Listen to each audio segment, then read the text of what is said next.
All right, thank you very much, Mike. Down here on the frozen tundra of Hancock Stadium as we're getting ready for our Class 2A battle between Carlinville and Coal City. It is very unusual in the state playoffs, the state finals, for the final game to be a rematch of a regular season game. Back in the second week of the season, Carlinville hosted Coal City and lost by the score of 7-0, but that may be ancient history, Bill Gorley. Well, I really don't think it's that important. We've talked about it. We've heard about it in the media. The thing is, it was the second game of the season, Tom, and both teams have really tremendously improved as far as their passing game, both schools. And so I think you're going to see something a little bit different.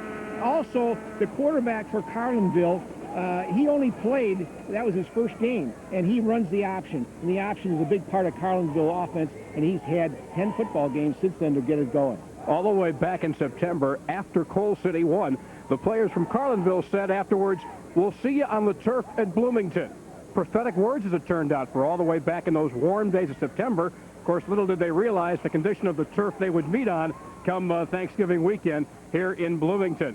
So that sets the stage for our Class 2A battle between Coal City and Carlinville. We'll be back with that broadcast in just a little bit. In the meanwhile, we're going to send you back to Steve Cashel, who's back there in the warm, toasty confines of the Sports Channel Report studio. Steve? All right, Tom and Bill, thanks a lot. Yes, actually a little cool in here today, a little air conditioning. We'll try to work on that.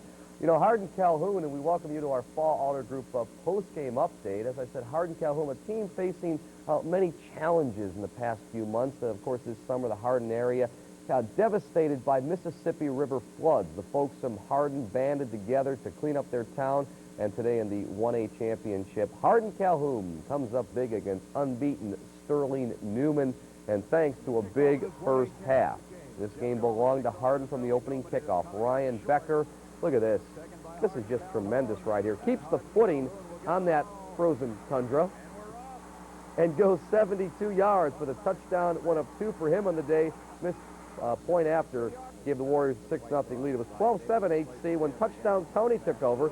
Tony Friedel, look at him break through the line, 40 yards for the touchdown. His first of 3 on the day. Number 1, he's a big kid, and he runs well.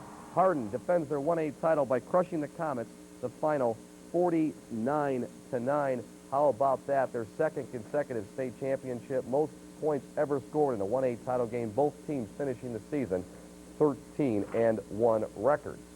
All right, pro football, the Chicago Bears went into the Silverdome yesterday looking for their 3rd consecutive win on the road. Never an easy place to play, Pontiac Silverdome, and the Bears got the job done. Lions hoping for a Thanksgiving win. Bears wind up feasting on this guy and his team. 3-3 tie late in the first half. Trace Armstrong strips Rodney Peete, then recovers the fumble. Very next play, Bears take advantage of it. Jimmy Harbaugh going deep to Terry Obie. What a great diving catch. 42 yards for the touchdown. Bears had a 10-3 lead. Second half, all Lions hopes dashed when Barry Sanders, driven into the turf by Mo Douglas. He suffers a partially torn knee ligament, out 3 to 5 weeks. Bears pull off the big victory, final 10-6 from Pontiac.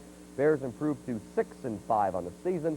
They won't play again until December 5th when they meet the Green Bay Packers at Soldier Field. Meanwhile, in the second Turkey Day game, the Cowboys and Dolphins battled the snow in Irving, Texas. Don Shula, NFL's all-time winningest coach, saw his team tied right here when Dallas rookie Kevin Williams returned a punt 64 yards for the touchdown, giving the Cowboys a 14-7 lead at the half. Fourth quarter now, the boys up by 1. Pete Stoyanovich for a 41-yard field goal. Very little time to go. It's blocked, but watch Leon Lett right here. Something got into this guy, and he decided to grab it. That was unfortunate. Miami then recovered at the 1-yard line, and Stoyanovich decided to go for it again. And he's going to connect this time on a 19-yarder that winds up as the game winner.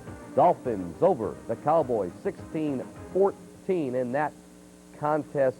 Interesting ball game, one the Cowboys really should have won. Up next, Barry Cronin from the Chicago Sun-Times, our football guru, previews the Boston College, West Virginia battle. Be right back.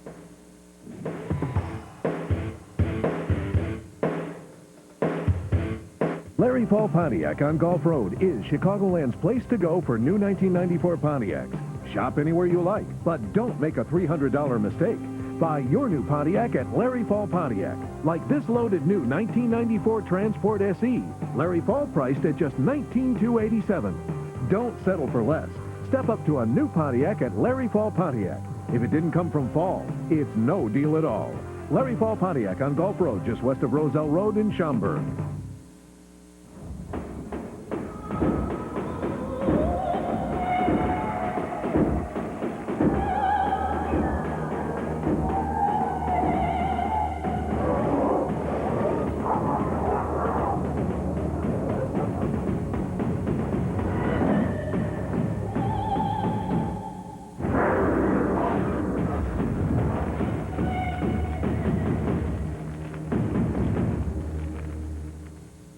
Make this the winter you learn to ski better with tips and techniques from ski's top teaching pros. Found in this all-new Ski Better Now video, yours free. Call this toll-free number today, and Ski Magazine will send you this video free with your paid subscription of only $11.94. Enjoy a full season of Ski Magazine, America's top-rated magazine for skiers. Beginner or expert, reach new levels of ability. Call today to get Ski Magazine, plus your free video, and Ski Better Now. Welcome back. College football fever sweeping the nation this weekend with Boston College's improbable upset over Notre Dame and South Bend a week ago. The polls are topsy-turvy, but lucky for us, we have our college football expert, Barry Cronin, to help straighten out the rankings, plus give us a preview of this weekend's Pigskin Picks. College football world has fallen apart at the seams, and gee, isn't that fun, folks? The arguing isn't over yet, and this weekend's games will go a long way toward deciding the national title. Number 1 Nebraska hosts Oklahoma in Lincoln Friday. The weatherman's predicting ice cold with a chance of snow. This is one of those throw out the record books kind of games between a couple of longtime rivals. Let's get this straight. Oklahoma can win this game. The 16th ranked Sooners have beaten Nebraska 5 of the last 10 times the teams have played in Lincoln. Oklahoma has a better quarterback in Cale Gundy, a better core of runners, and better receivers than Nebraska. Coach Gary Gibbs also has a young, quick defense that allowed Oklahoma State only 1 first down last week, and it came on a penalty. Nebraska is tough on the offensive and defensive lines, which is where big games are won and lost. The Cornhuskers lead the nation in rushing.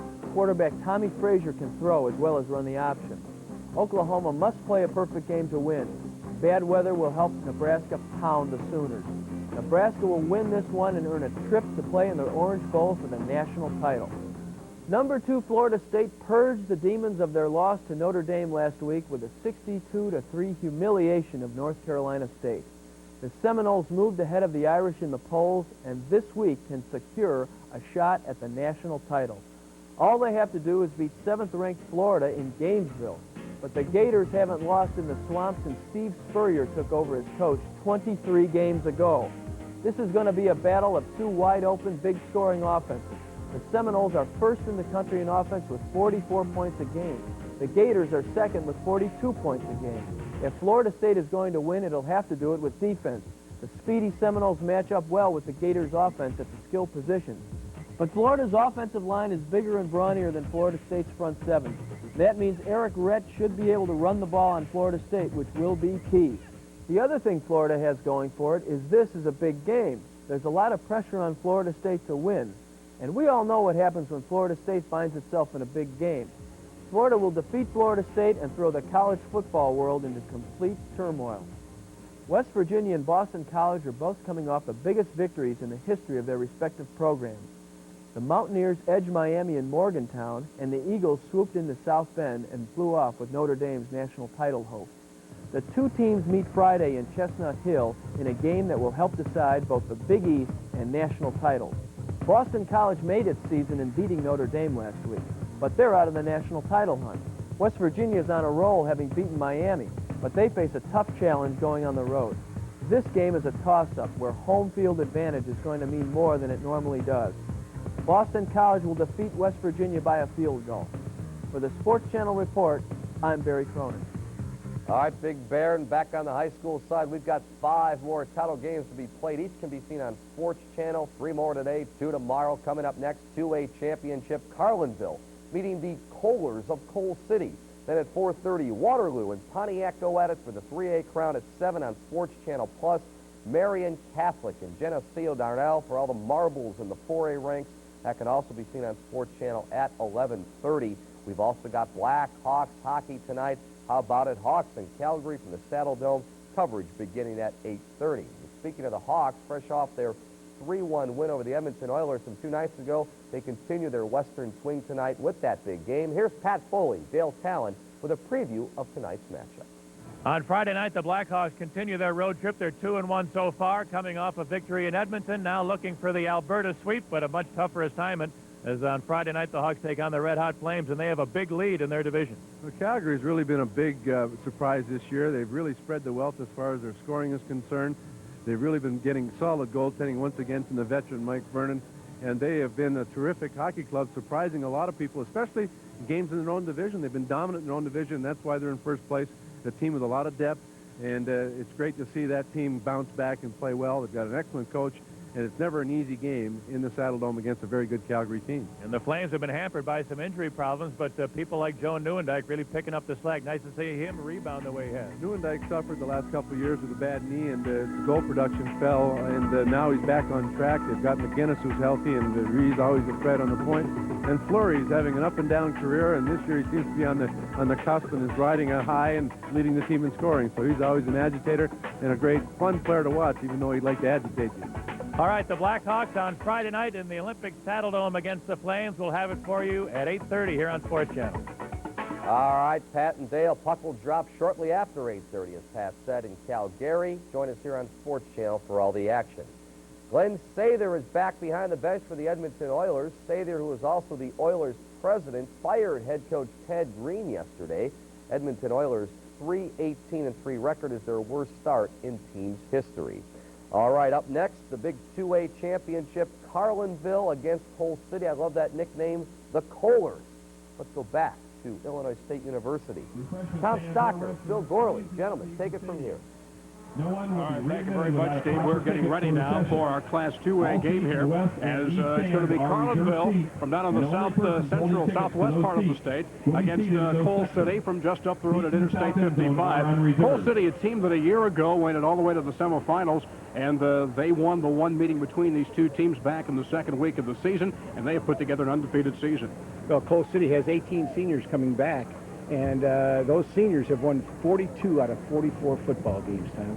That goes back to when they were playing, of course, as freshmen and sophomores. It's still not a bad record, losing only 2 out of 44. Meanwhile, for Andy Easton, he was considered hanging it up after this, his 18th season as the head coach down at Carlinville. To put it in perspective, he's been at Carlinville for 18 years. Coal City has had a program for just 15 years, and he is actually reconsidering because he has quite a talented underclassmen group on this team. Well, he's reconsidering whether he wants to teach or not. As far as coaching football, with all the returning people, he comes back, and because they are a surprise, he thinks he might come back. Both these teams feature all-state linebacker-fullback combinations. Carlinville, Sean Call, he is the key. They have to establish his run. Well, the big thing about Sean Call is they like to run him at least 30, 35 times a game. The problem is he also is their key linebacker on defense. And if they have to do that, you have to wonder, because Coal City is an awful big football team, and can he take that kind of pounding? Matt Powell also is a very talented fullback linebacker for Coal City, but I think Coal City might have a few more weapons to work with. They've had a much more balanced offense this season. Well, that's absolutely right. They're more balanced. They're willing to throw the ball. They've got people that can perform, and Carlinville is a typical fullback-oriented option football team. All right, that sets the stage now for our 2A title game. Let's go down to the sidelines and our colleague Joe Passion. Well, the road to Normal has been an interesting one for both. You've covered already that they're familiar with each other from a game earlier in the year. But let's first check on see how the Cavaliers of Carlinville have made their way here to the tundra of Hancock Stadium. They've beaten some very good teams in making it here. And, of course, Carlinville is a team that's more from the south-central part of the state of Illinois. And they are a team that's come here, and they do not mind the conditions of the field, despite how it is. They're ready to play with their turf shoes and a number of other different shoes. Now, as far as the Kohlers of Coal City, just a bit south of the Joliet area along I-55, they are ready for this game, too, and had to meet some very difficult opponents to get here in this championship game for the Class 2A. Coach Miller feels his team is ready. It's sunny, the wind is cut down, it remains cold, and the ice on the field is breaking up somewhat, should help both teams. Let's find out who those teams are and go upstairs with our PA announcer. Left end, number 40, Mitch Wagner.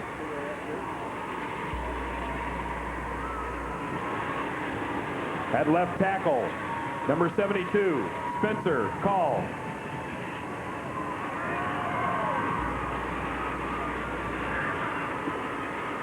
At left guard, number 69, Shane Michaels. At center, number 57, Rob Yowell. At right guard, number 62, Bill Bates. At right tackle, number 79, Joe Bulla. At right end, number 41, Doug Ryder.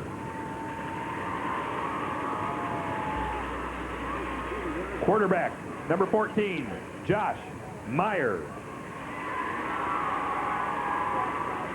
At halfback, number 26, Tunde Ridley. At halfback, number 21, John Reels. And at fullback, number 31, Sean Call.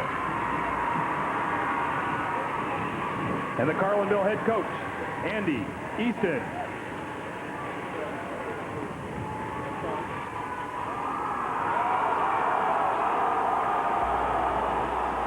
Introducing the Coal City defense. At left end, number 62, Jerry Cooper.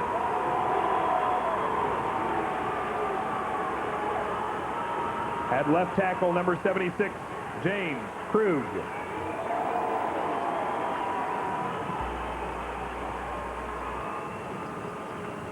At right tackle, number 74, Jacob Kroll. At right end, number 47, Corey Wingerter.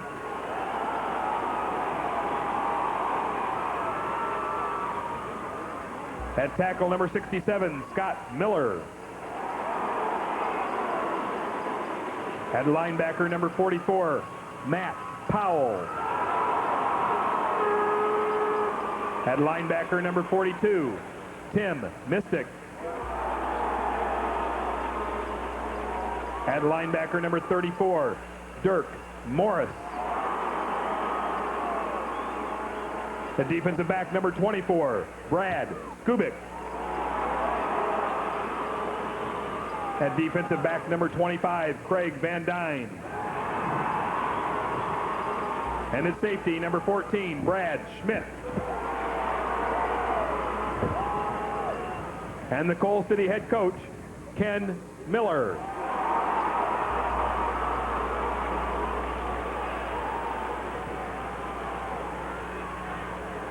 Ladies and gentlemen, please remember the name of course. So there you have the lineups for our two-way game, Carlinville and Coal City. Interesting, but with the conditions that Carlinville, I should say Coal City won the toss and will defer their option to the second half. And so they will kick off to begin this two-way title game. Interesting statistic defensively, Coal City this year, their defense has held their opponents to a total of 8 points in the first half all season long, 88 totals. The officials for today's two-way title game, you see the referee is Bob McDowell, John Swick the line judge, Bob Avery the umpire, Richard Considine the linesman, and Daniel Raleigh is the back judge. Wind is still out of the south despite the chilly temperatures, and they're predicting the wind will switch. Right now it's 30 degrees, but that is probably as warm as it's going to get all day long. The wind will switch to the north later this afternoon, and when it does, the bottom will fall out of the thermometer. Obviously, Bill, the first couple of series, both teams are going to be testing out this turf, and really, I think they're going to be very tentative. Well, the first problem they have is the turf, Tom, but the second problem that you have is trying to punt with this wind.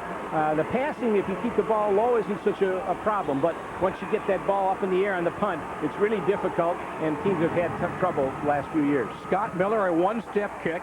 fielded by Babatunde Ridley at the 25. And he is up to about the 32-yard line, about a 7-yard return. And so the Carlinville Cavaliers, their only loss this year out of 13 games. It's all the way back in those warm days of September. Let's take a look at Carlinville's offensive lineup. You see the quarterback is Josh Meyer. Sean Call is the heart of their offense, but Babatunde Ridley, a little 5'7" running back. If they can get him outside, they'll be successful. And you see Reels, Wagner, the rest of the ends. There's the offensive line that was a question mark at the start of the season, but obviously has really come together. 1st and 10 from the 32. That is Ridley trying to get outside. Corralled by Tim Mystic, the 5'11" linebacker, and quarterback Brad Skubik for the stop on the play. You have to be a little bit concerned trying to go wide with poor footing, but Carlinville coach Andy Easton has decided to go outside, and of course you've got that number 42, Tim Misetich, coming out and making the tackle. A loss of 2. It's 2nd down and 12. Rolling out is Meyer. And it's intercepted. Intercepted by Craig Van Dyne. And he is in for the touchdown. Wait a minute. They may have called him out at the one time. They called him out at the 10-yard line. Right at the 10. He just stepped out of bounds. There was nobody near him. Well, it's very difficult to see because all this ground is frozen, and we'll get a chance to see where he comes out of bounds. Here's the pass, and Coal City just steps right up in front. Makes a tremendous play. He read it perfectly, and of course with the footing, and we'll see him right here. He steps out of bounds. Well, it's close, Tom. He threaded it pretty close, but apparently the official who was right behind him felt he went out about the 10-yard line. We'll get another look at it from a different angle. Bill, interesting. That is the 29th interception of the year there he is. for He's Coal out. City. Yes, and they only need a couple more to break the IHSA record. They are 3rd on the IHSA all-time single-season list in interceptions. There is the pitch, and trying to get outside on the near side is Mystic, the wingback. And he gets a couple of yards. Mystic, a 5'11", 180-pound senior, who averaged nearly 6 yards a carry this year, has over 620 yards so far this season. So it's 1st and goal, I believe, at the 10. And it is. It's 2nd and goal at the 9. Take a look now at the quarterback and the receivers with Skubik, the quarterback. Powell really the heart of their offense, but Van Dyne is an outside threat.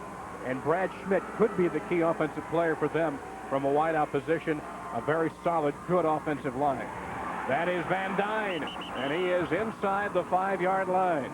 You know, Tom, it surprises me a little bit that Coal City has opted to run sideways instead of running straight ahead. We'll get a chance here. Van Dyne, who ran in a slant. And I think with the way the field is, you've got to run right at people. There is no footing, and we're going to probably say this quite a few times, but I think you've got to run straight ahead today.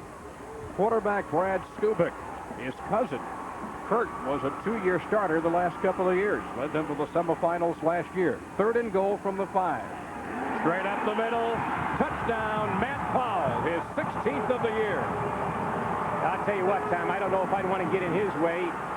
We saw him downstairs, and he supposedly goes at 210, but the coach said he goes at 226, and I believe every pound is a solid, young fullback type runner.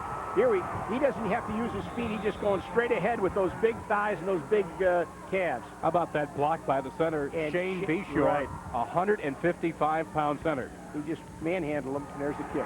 Point after by Scott Miller is good, who's now missed only 6 out of 39 all year long. 7-0 in favor of Coal City with barely 2 minutes gone here in the 2A state title game at Hancock Stadium.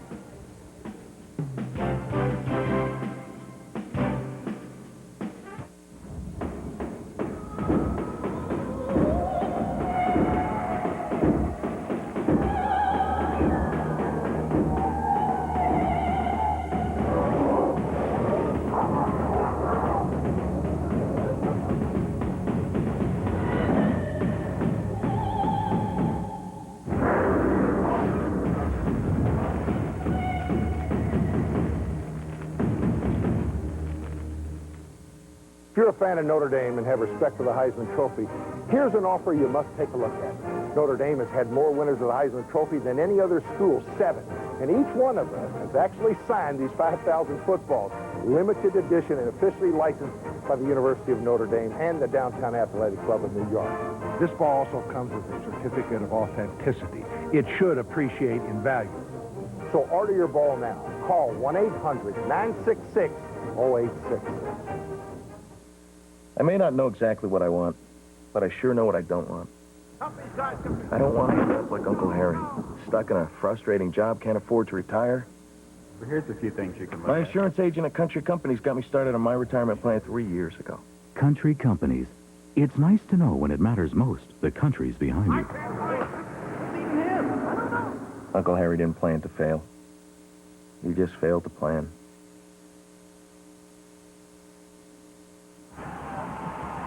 The Golders of Coal City cash in on the Van Dyne interception. Powell's 5-yard touchdown, and it's 7-0 early in the first quarter. And once again, Scott Miller will kick. And it will be taken by an up man at the 25. And he's still on his feet to the 40, 41-yard line. That was Sean Call, and he was very tentative every step of the way. And he's really tiptoeing, and I would not be surprised if we don't see Carlinville go straight ahead. You know, Tom and you and I were talking at the break about the possibility that Carlinville might be scripting their plays and looking at a dry field, and they've got to change their idea here because they cannot get any footing. The receivers can't get deep. They can't challenge because of the ice on the field.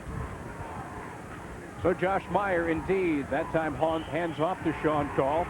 An all-stater this year, had over 1,300 yards. On the tackle, the Rover linebacker, Dirk Morris, for Coal City. And you see the very quick scoring drive of just 10 yards, 3 plays, again set up by the Craig Van Dyne interception. The 29th interception this year for Coal City. This is the one thing that you didn't want to, Carlinville didn't want to have happen, was to fall behind early because they're not a passing football team. Second down from the 46, 2nd and 5. And that play goes nowhere up the middle. And coming out of there, Jerry Cooper and Scott Miller. That was Cooper, 62, the All-State left end, who has 12 tackles behind the line of scrimmage this year. And, of course, he's an All-Stater with the Chicago Sun-Times, chosen 6'3", 235. You know, these schools may be 2A as far as school enrollment, but size-wise, they're as big, if not bigger, than some of the 6A teams. 3rd and 3 for Carlinville, just on their side of midfield. That's Call trying to bounce outside, and he barely gets back to the line of scrimmage. Tim Mystic slowed him up. Also getting a hand in there was Corey Wingirter, the defensive right end. I think we'll get a good example here of what we're talking about with Sean Call. Sean is trying to run laterally. With the size and everything that he has, he's got to run straight ahead. He's a bull-like runner, fullback, and he's definitely got to run straight ahead. He cannot run laterally, particularly, again, with the field conditions. That's Mitch Wagner punting, averaged 32 yards a punt, but didn't get very much on this one against the wind, as Carlinville will let it roll, and it finally is dead just outside the 26-yard line. And that's where Coal City will take it over, 1st and 10. You can see in your picture right there all the snow that's come off the field so that they at least get it so it's somewhat playable. But again, the punt up in the air was held up and did not get the yardage that you would normally get here at Hancock Stadium. I didn't know if that was a punt or we were going to get an icing whistle on that play. Well, look at their helmets. They've got ice on their helmets, too. So Coal City leading by the score of 7-0 with just under 8 minutes to go in the first quarter. Has it for the second time, for the first time on its own side of the 50. And getting hit quickly was Mystic. He was lined up in the fullback position and gets a yard, maybe 2. In there on the stop was Sean Call, linebacker. Also Bill Bates, you see, number 62. Defensive left tackle, 2-year all-conference player for Carlinville. And that defense that Carlinville has across the front goes 220, 225, 240, 210, 200. So they've got some good-sized people playing defense. 2nd and 8. Skubik may be changing the play at the line. Again, that's Mystic. Good blocking up the middle, and he gets up to the 32-yard line.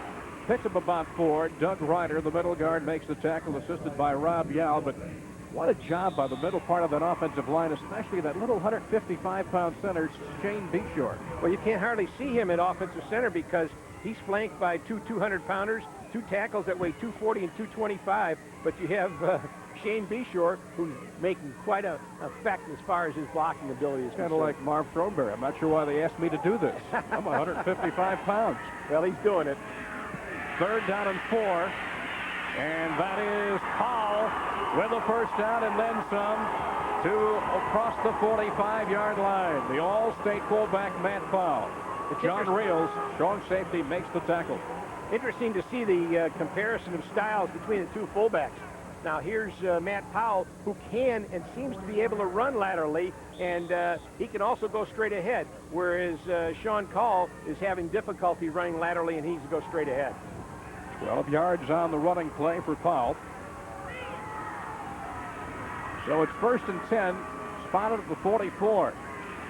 They fake the wingback reverse. Here's Skubik going to put it up. He's got a man, and it's caught.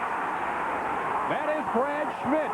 We told you before the game he could be their big play man, and he is down to the 10-yard line.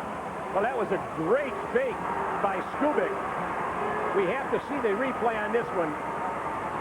Watch the fake. I mean, this is a nonchalant fake.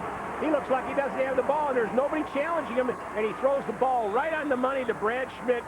Makes a great catch. John Reels and Babatunde Ridley were able to get back there to save the touchdown.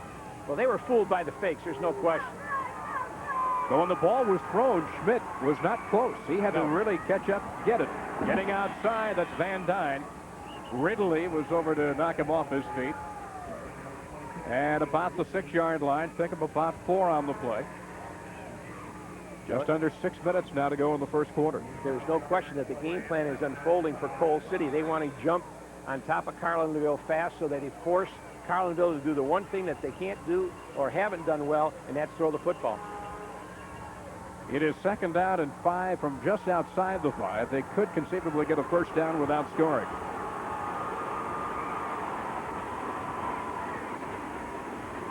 Skubik, the toss goes to Powell. Can he win the race to the corner? Yes, he does. Touchdown, Coal City. I tell you what, he has a lot better speed than you would imagine in a fullback like that young man at 226 has. He can really turn it on. He just beat the corner. And you could see he was looking at the corner, knew just how much faster he had to run. You know, you put sandbags in the trunk of your car, get a little better traction on the ice. He's got built-in sandbags right there at 226 pounds. And he is a load to bring down. The point after is good. And so, with not quite 7 minutes gone, Coal City with a big 14-0 lead early in the first quarter. Well, we'll get to see Matt Powell right here on a pitch. And he's just going outside. He tucks it in. And right about here, you can see he can turn it up a little bit because he saw the corner. And he didn't even pay attention to him. He just went right for the flag. We'll get a good angle right here where you can actually see where he's just kind of looking at the hole right there. Now he sees it. Now he turns it on. And he just races right to the corner. And there's no way anybody can catch him. That's 226 pounds of... Well, I saw him down in the locker room, and he is really put together. And he's a good athlete. The big play, of course, in the drive, the 46-yard pass play to Schmidt. Schmidt, of course, was the one who scored the touchdown on a screen pass to beat Carlinville back in September. So once again, Scott Miller will kick off, his 3rd kickoff. Again, it's taken by an up man at the 20. That is John Reels. And pushed out of bounds just inside the 44-yard line by Corey Wingirter. Return of 25 yards on the return for Reels. Now, maybe it's because you're not as heavy that you can run better, because that young man ran pretty well and did a nice job moving laterally as he went upfield. Second 5-yard touchdown of the day for Powell, capping off the 74-yard drive. It took just a little under 3 minutes. It's at Carlinville's 45, and it's 1st and 10. Just over 5 minutes to go in the first quarter.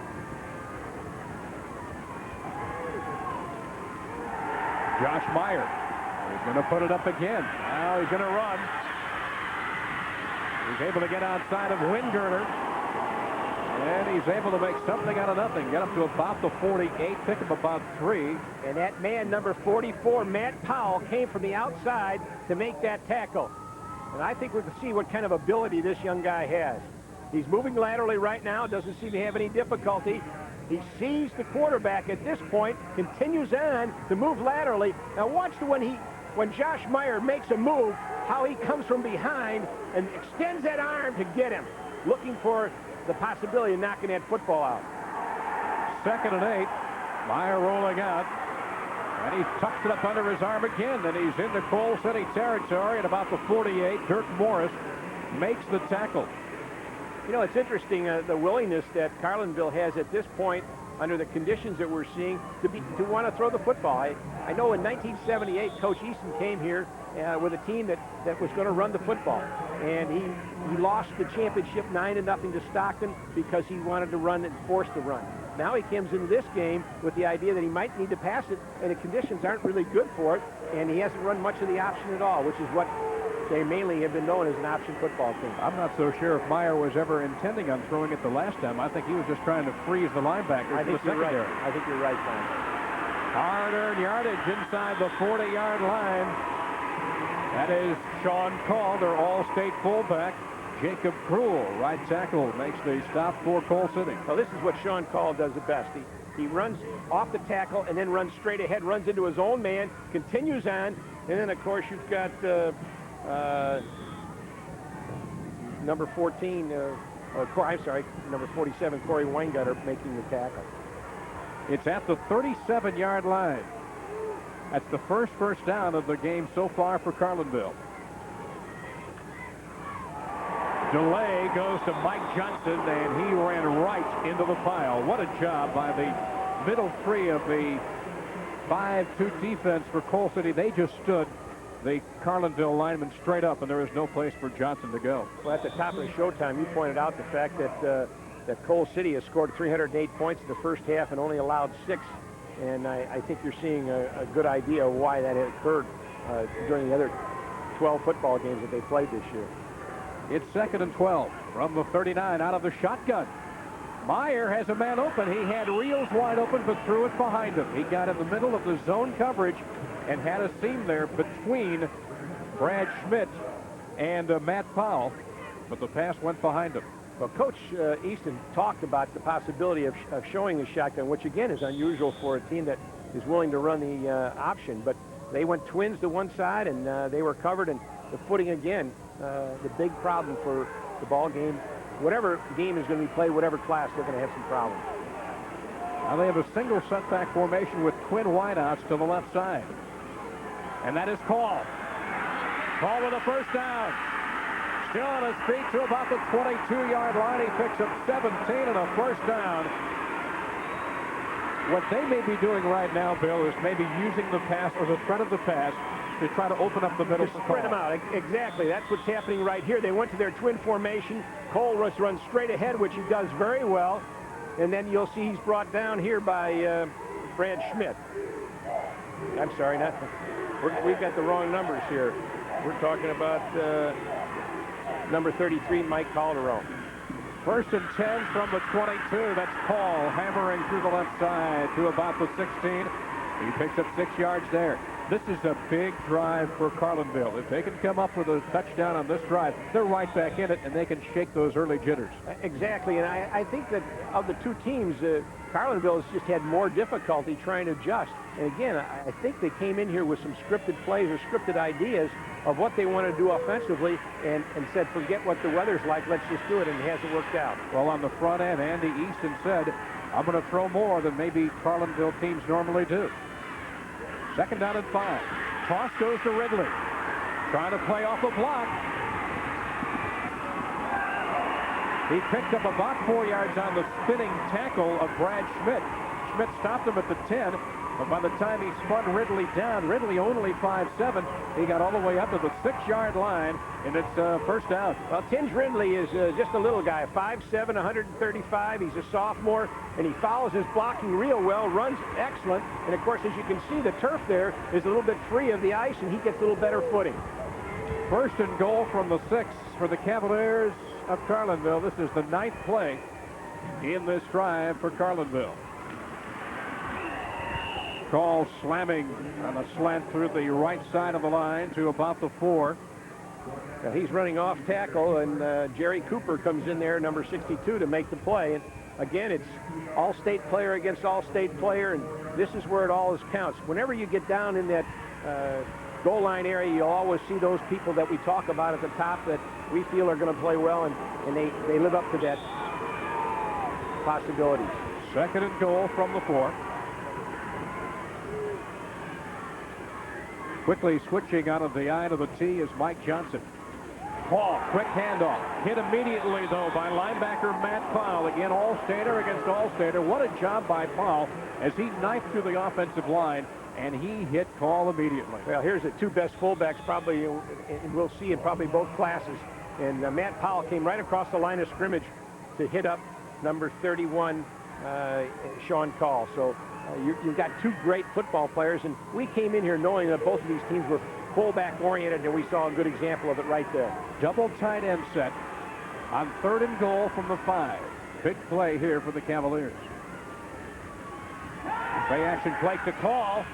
Throwing for the corner. It's up for grabs, in and out of the hands of Mitch Wagner.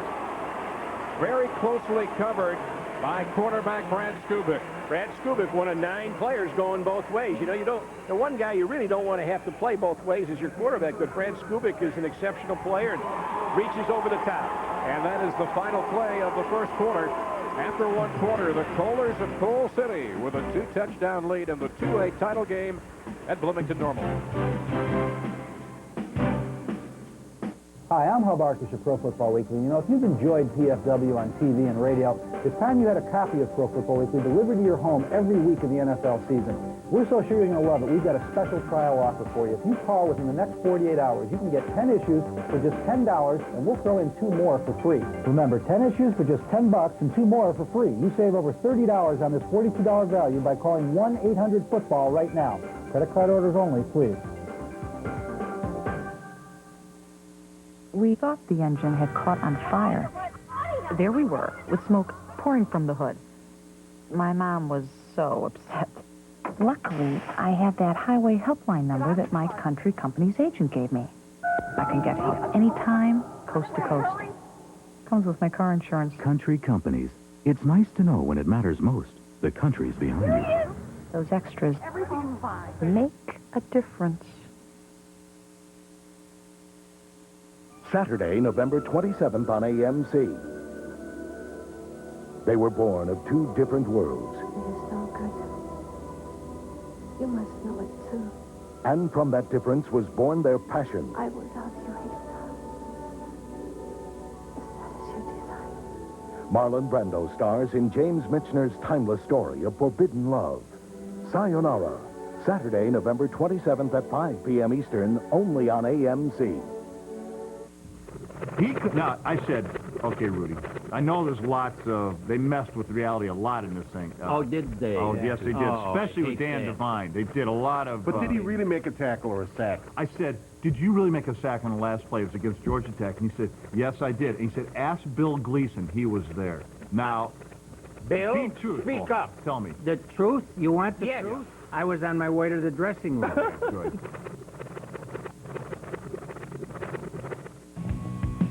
The Sports Channel Report. Get with the program. On the first play of the second quarter, Carlinville's Mitch Wagner will try his second field goal attempt of the year out of the hold of Babatunde Ridley. The kick is no good. So Coal City's defense again, but a penalty marker is down on the play. And it is running into the kicker against Coal City. Yes. That's a big break. Now, you try it again, or do you... That's half the distance, That's so it'll right. go just inside the 3-yard line on 4th and goal. We'll get a chance to see who ran into Mitch Wagner. It was a high snap. He kicked the ball, but it looked like he slid a little bit, and it went off to the left. And obviously no good, but you couldn't see who interfered there. Somebody from the middle of the Coal City defensive line just popped right through, and I didn't look like he had plenty of time. Half it in the goal line, first down. It is a first down. Well, that'll change what they want to do now. They obviously are going to run the football. They're not going to go back into kicking formation. So it'll be first and goal from just inside the 3-yard line with a big break for the Carlinville Cavaliers. But it looked like they had a great drive come away empty. Myers just does get it off to Call, and he's in for the touchdown. So the Carlinville... I saw a flag. You know, it's hard. It's difficult to see the flags with that, with the way the sun is shining. But I definitely saw a flag, and the officials are talking about it right now. Well, you have, of course, Coal City with their yellow numerals and yellow headgear, and the penalty marker indeed thrown at the line of scrimmage. So now we will check with referee Bob McDowell. On the play, we have a face mask. It's declined. We have a touchdown. Touchdown, Cavaliers. So their All-State fullback, Sean Call, gets his first score of the day. And now, instead of the field goal attempt earlier by Mitch Wagner, now he'll try for his 30th extra point of the season. They're looking like they're going to go for 2. Yep, indeed, they're going to do that. That's Josh Myers being strung out, and the try is no good as he is flattened by Jerry Cooper, the All-State defensive end for Coal City. I want to say I saw another flag, Tom. Here's the touchdown. Now, this is a classic run by your option fullback. He just made that little turn, turned it up inside, and that's what he does best. Sean Call making the touchdown, and then, of course, there was a penalty, but I believe that was... was there, in fact, a penalty, Tom? There was a penalty, and it apparently was declined. Okay. I thought I saw a flag. You know, with those yellow outfits on and the way the sun's coming down, it's difficult to see that flag, but I thought I saw one of the officials throw a flag. So it's 14-6. So Coal City, who had given up a total of 8 points all season long in the first half, sees Carlinville score for the first time against the Kohler's defense this year with that touchdown, aided, of course, by the big penalty call, roughing the kicker penalty. Well, now you have to wonder what offensive philosophy that Carlinville will have now that they are only down 14-6. Will they try and spread the people out a little bit, go with an unbalanced line with twins to try and force Coal City inside, and then where they can get the ball outside? Mitch Wagner will now kick off. Among the 2 deep backs for Coal City is Craig Van Dyne, who has 4 kickoff returns for touchdowns this year, which has tied an IHSA record. A record that was first set by the great Walter Eckersall of Hyde Park in 1902. Bill, you called that game, didn't you? Yes, in Eckersall, there's a stadium, Eckersall Stadium, named after him. Of course, back then the field was 110 yards long, remember? Seriously. You're right. The kick by Wagner.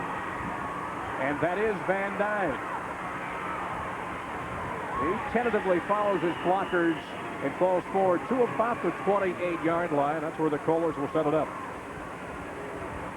Down on the sideline, let's check with our colleague, Joe Passion. Well, Carlinville has had a rallying point all year long, guys, and his name is Wayne McFarland. I don't know how good of a look you can get at Wayne with a thumbs up here. Wayne was to be their starting fullback this year. He's a senior. He was in a serious auto accident back in July. Was in a coma up until just a few months ago. And now at St. Mary's Hospital in St. Louis, he's recovering, still paralyzed on his left side, but he's very alert and is listening, watching to the game here, and hoping his Carlinville teammates will rally around his spirit as they have all year long. And this is Wayne, thumbs up from the hospital, just out of a coma a few weeks ago. And his number 23 jersey has been their rallying point all season long. Maybe they'll continue to make it work for them here in this 2A championship game. Back upstairs, fellas. And a big thumbs up to Wayne from all of us with Sports Channel. 2nd and 12 now for Coal City from the 26-yard line. A little razzle-dazzle out of the backfield, a little wing-back reverse. And that is up to the 32-yard line. That's Mystic, who came around from right to left. Let's take a look at the Cavaliers' scoring drive that went 55 yards, took 13 plays, aided, of course, by the big roughing the kicker penalty on the missed field goal. And it took nearly 5.5 minutes.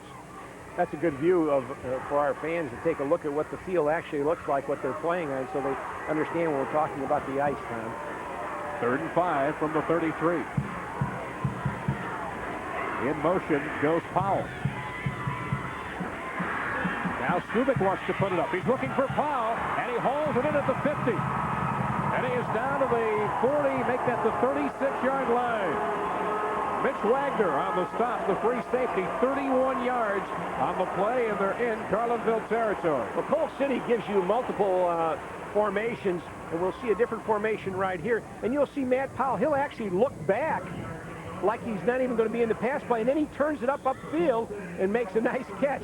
It shows you the versatility that Matt Powell has as a football player. We see him both as a pass catcher, a runner, and as a linebacker.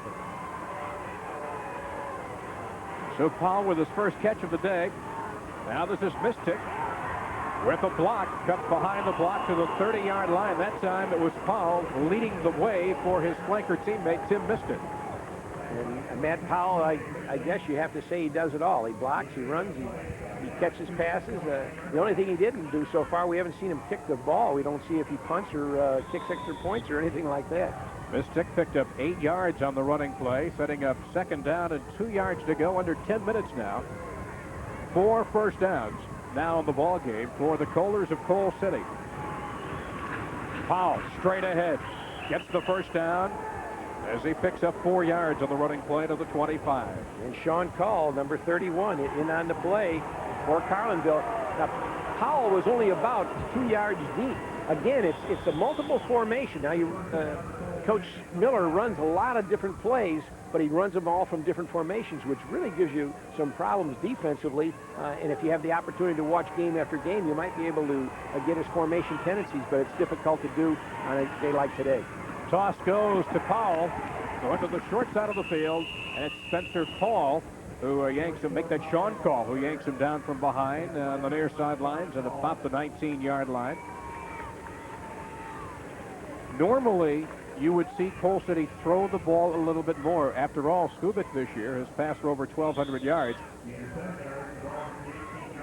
Sean Call, you see right there, number 31, was the first freshman that Andy East had ever started in his 33-year career as a linebacker, ever. First freshman ever to start. And he really didn't want to play him at fullback, and we saw the reason why he had to play fullback when we saw Wayne, who was in the hospital. Coming around on the near side, that's Powell. He's to about the 7-yard line. Gets another first down for Coal City. Babatunde Ridley, little 5'7" sophomore, who's not afraid to stand in there against the big guys. Just that he likes to see him coming. He's not afraid to stand there, square his shoulders, and make the block, make the tackle. But I would think that if you saw Matt Powell coming at you, it might be a train without a light on, and you might want to get out of that way. There is a penalty marker down on the play, however. We have holding on the offense, 10 yards. Remain 2nd down. So we'll go 10 yards back from the spot of the foul.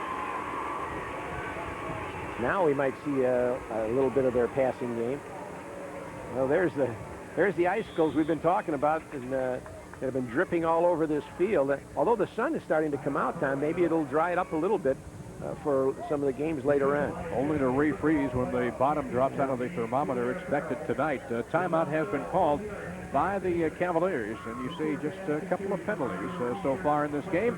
We've got a break in the action, 8:20 to go in the second quarter. 14-6, the Kohlers leading Carlinville at the 2A title game on Sports Channel.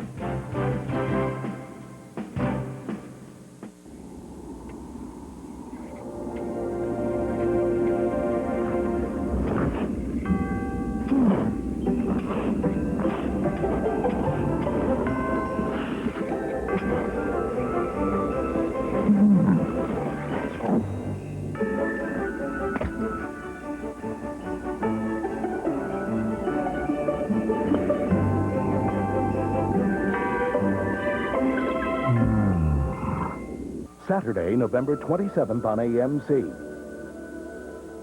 They were born of two different worlds. It is no good. You must know it, too.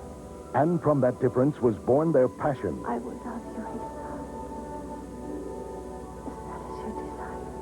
Marlon Brando stars in James Michener's timeless story of forbidden love. Sayonara, Saturday, November 27th at 5 p.m. Eastern, only on AMC. If you're a fan of Notre Dame and have respect for the Heisman Trophy, here's an offer you must take a look at. Notre Dame has had more winners of the Heisman Trophy than any other school, 7. And each one of them has actually signed these 5,000 footballs, limited edition and officially licensed by the University of Notre Dame and the Downtown Athletic Club of New York. This ball also comes with a certificate of authenticity. It should appreciate in value. So order your ball now. Call 1-800-966-0866. On 2nd and 15, that is Mystic getting to the 20-yard line. As he picked up 10 yards on a 2nd and 15. Quarterback Sam Rhodes, maybe the most underrated player in the defensive secondary for Carlinville, makes the stop. Had a great game in the semifinals against Paxton Buckley Loda. And an interception, also caused and recovered a fumble in that game. From the 20, it's 3rd down and 5. Back to throw is Skubik. Now he's flushed out of the pocket, and he is sacked by Joe Bula. The 6'3", 200-pound senior drops him all the way back at the 30-yard line for a loss of 10. Prior to this time, Cole City has been running formations, unbalanced, one back, twins, power eye, two tight ends. Here's a good example. They had one back, and they're forcing adjustments. But Joe Bula didn't have to have any adjustment. He just came right across the line of scrimmage to make the tackle. Again, normally through the course of the year, Cole City has been much more of a balanced team compared to most other small schools. But they've been so successful running, I was surprised to see them in a 3rd and 5 situation in a drop-back pass. 4th and 15. Now is the call. And it's caught. Caught by Corey Wingardner. It's fumbled and recovered by Carlinville. Wingardner had it. He fumbled, and it was recovered. That was a tremendous hit, Tom, and Wingardner really coughed it up. We'll get a chance to look at that. We'll see it right now. Skubik throws a nice pass. This is the same pattern they threw earlier, and obviously the coaches saw Wingardner cough the ball up. We didn't get a chance to see. Maybe we can see it by another angle. Wagner caused it. Was it Wagner? Okay, good. There's an angle. Yes, we can see it right now. There he is coming. Oh, wow. And he just hit him, and the ball went out. And, of course, now Carlinville's got it inside the 10-yard line. Jeff Bulla, I believe, was the one who recovered. So they stop him inside the 10. It's 1st and 10 from the 4-yard line. As far as I'm concerned, right here, Carlinville's got to go back to what they were doing before, where they were spreading Cole City out, forcing Cole City to try and come out and play him a little bit. They had a little more success then trying to run Sean Call up inside. 2nd down, 8 yards to go from the 7-yard line deep in Cavalier territory. There you see head coach Ken Miller, his 8th year as the head coach of the Kohlers. 24-2 that team the last 2 years. 2nd down and 8. Keeping his feet, good job keeping his balance with Sean Call. And he is up to the 10-yard line as he picks up 3. Corey Wingardner, who had his bell rung in coughing up the fumble on that reception, comes back to make the stop. Sean Call looks to me like he's adjusting a little bit better to the way the field is, and as the game has progressed, he started to get a little bit more yardage and get the yardage that he's capable of getting. It'll be 3rd and about 4 yards to go. The ball just outside the 10. Wagner, the lone wideout, goes wide to the far side. There you see him in the upper corner of your screen. Again, Meyer rolls out to throw. He's got a lot of room to run. And he's got the 1st down. That quarterback rollout has been one of their best offensive plays. Whether he really and truly wants to throw the ball or not, he's able to roll out and get the yardage. We'll see Josh Myers roll out. He looks like he's going to throw the ball, but the way that everyone is bunched in, it looks to me like he's really running, as far as I'm concerned, it's a quarterback run. Well, it was a great job by 79 Boole on the right tackle to steal off the defensive line and open up that lane for Meyer to get outside. That's why you have to wonder if it wasn't just a run all the way. That's Babatunde Ridley. He is strung out and hit hard by Jerry Cooper. Babatunde Ridley, a little 5'7", 130-pound sophomore, but there you see the All-State defensive end, Jerry Cooper, 12 tackles behind the line of scrimmage this year out of 94 total stops this season. A loss of 2 on the play, and it'll be 2nd and 12. So you were talking about Ridley, number 26, and you call him Babatunde, but they call him Tinge. Tinge. I think that's a little easier. From the 18, 2nd and 12. Just over 5 minutes left to go in the first half. Couple of play fakes by Meyer.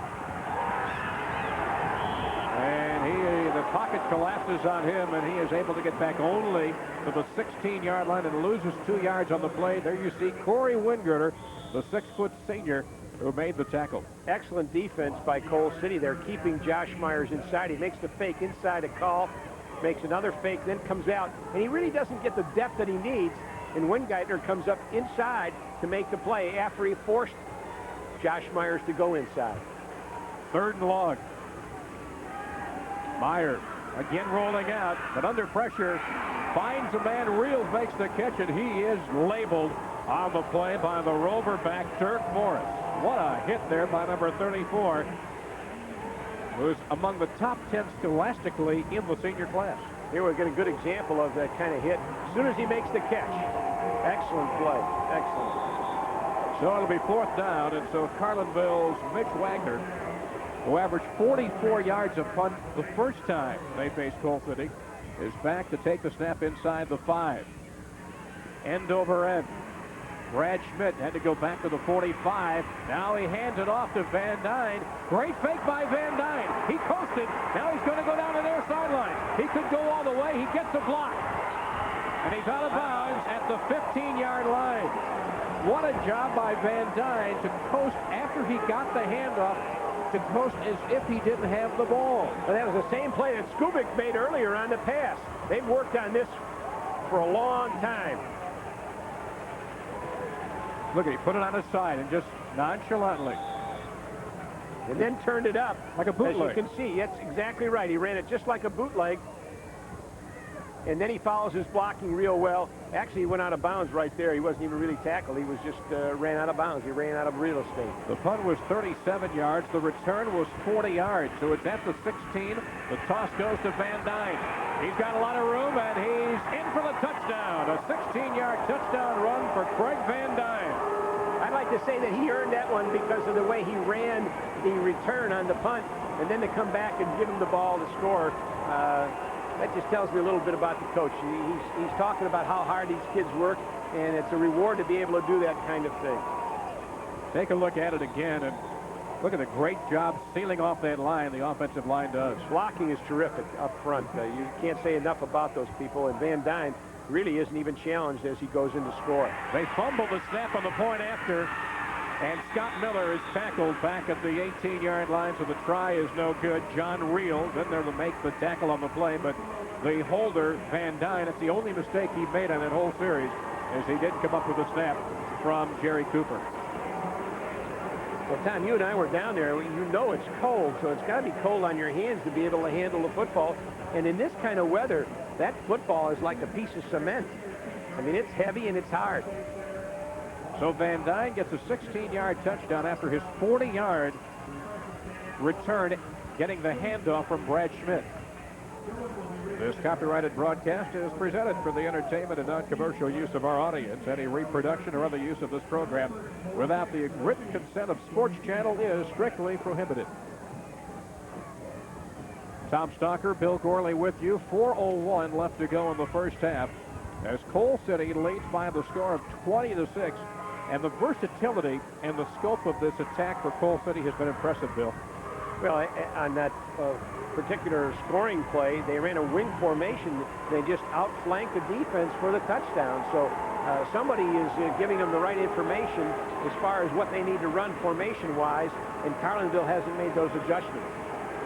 This will be a big drive coming up here for the Cavaliers as they trail now by 2 touchdowns. They'd like to get a score on the board before halftime. Scott Miller's kick, a squibber.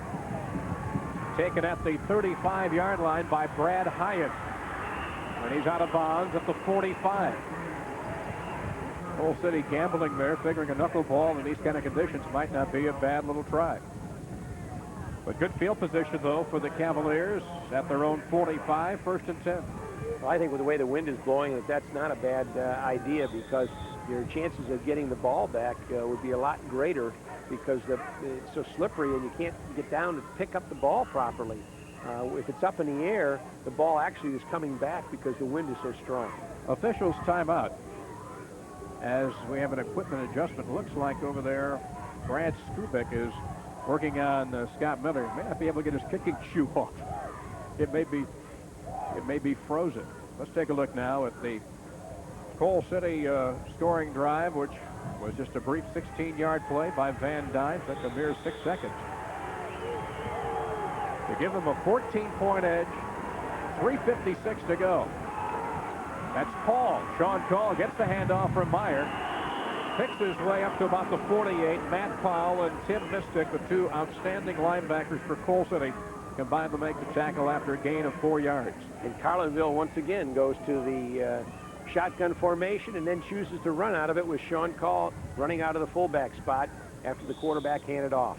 I think the difference, Bill, may be Cole City has had this varied offense all year long, and I think maybe, from what I've talked to Andy Easton, that maybe Carlinville is trying to do a few things they're not used to doing. Out of character. Right. There's a screen. Oh, and he dropped the ball. The screen pass dropped by a wide-open Doug Ryder, the 6-foot junior, and he had real estate to work with down the sidelines. Definitely. He had a lot of room to be able to run. Plus, he had 3 blockers out in front. Let's check in on the sidelines with Joe Passion. A moment ago, I was talking to Van Dyne down here on the field, on the sideline, asking him about that fake reverse punt, how well he shielded behind his body. I asked him if they practiced the acting part of it during practice. He said, no, as long as the other guy is moving fast and they think he's got the ball, I can slow down and hide it and then make my move upfield, and he did. He's not accepting any nomination for an Oscar at this time. He's just happy to have returned it for 40-plus yards, as well as getting the touchdowns to follow. That should give him a good start going into halftime. Back upstairs, guys. And the winner for the best supporting role in a punt return obviously goes to Mr. Van Dyne.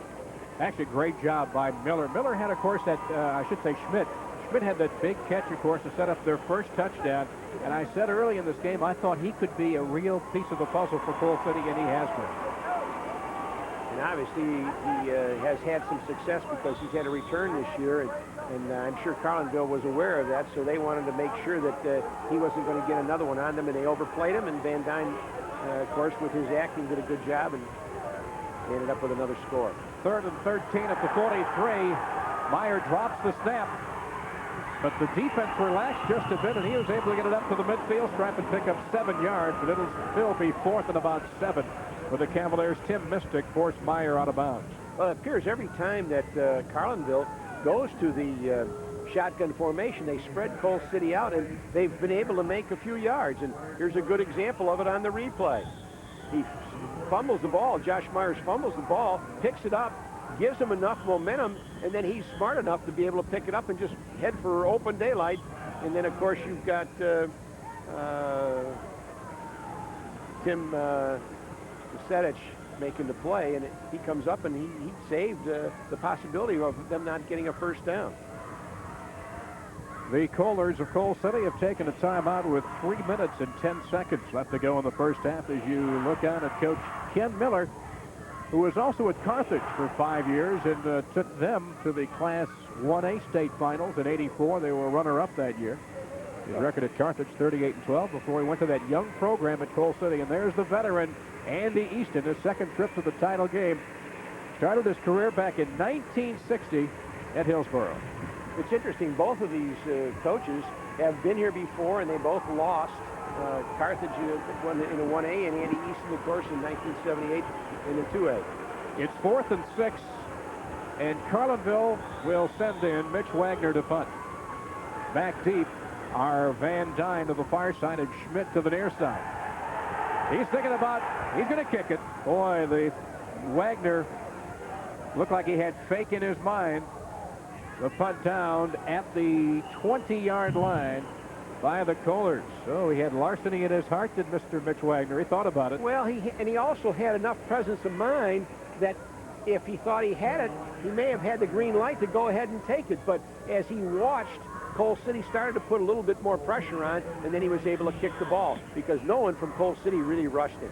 So it'll be 1st and 10 at the 18 as we go down to Joe Passion. One of the most successful traits of the Coal City team this year has been their 2-minute drill. Coach Hallahan, one of the assistant coaches, telling me a moment ago on the sidelines, they want the ball back. They feel they can score with 2.5 minutes left in this half. Back upstairs, fellas. There's Mystic getting it off to a good start. Just knocked off his feet at the 30-yard line by Ridley. Mystic has been a big weapon, one of many weapons offensively for Coal City this afternoon. Well, we'll get a chance to see Mystic. He looks like he's going one way and then comes back out and pops out. Now, you can see right there that he was watching his blocking and then made his move to try to get to the outside. He picked up 12 yards and a first down. It's 1st and 10 from the 30. 2:19 left in the first half. That's Powell. And he is up to the 32. I think another big difference is I believe that Carlinville feels they have to use Call. He is their biggest weapon offensively, while there have been so many other weapons that Coal City can use. They're in their hurry-up 2-minute offense, as Joe told us. This will be 2nd and 3. Quick out to Van Dyne. And there were no backs in the backfield. They wanted to spread Carlinville out to be able to come back to the short side. Ridley, a good job of a one-on-one tackle on the play. But it's a first down.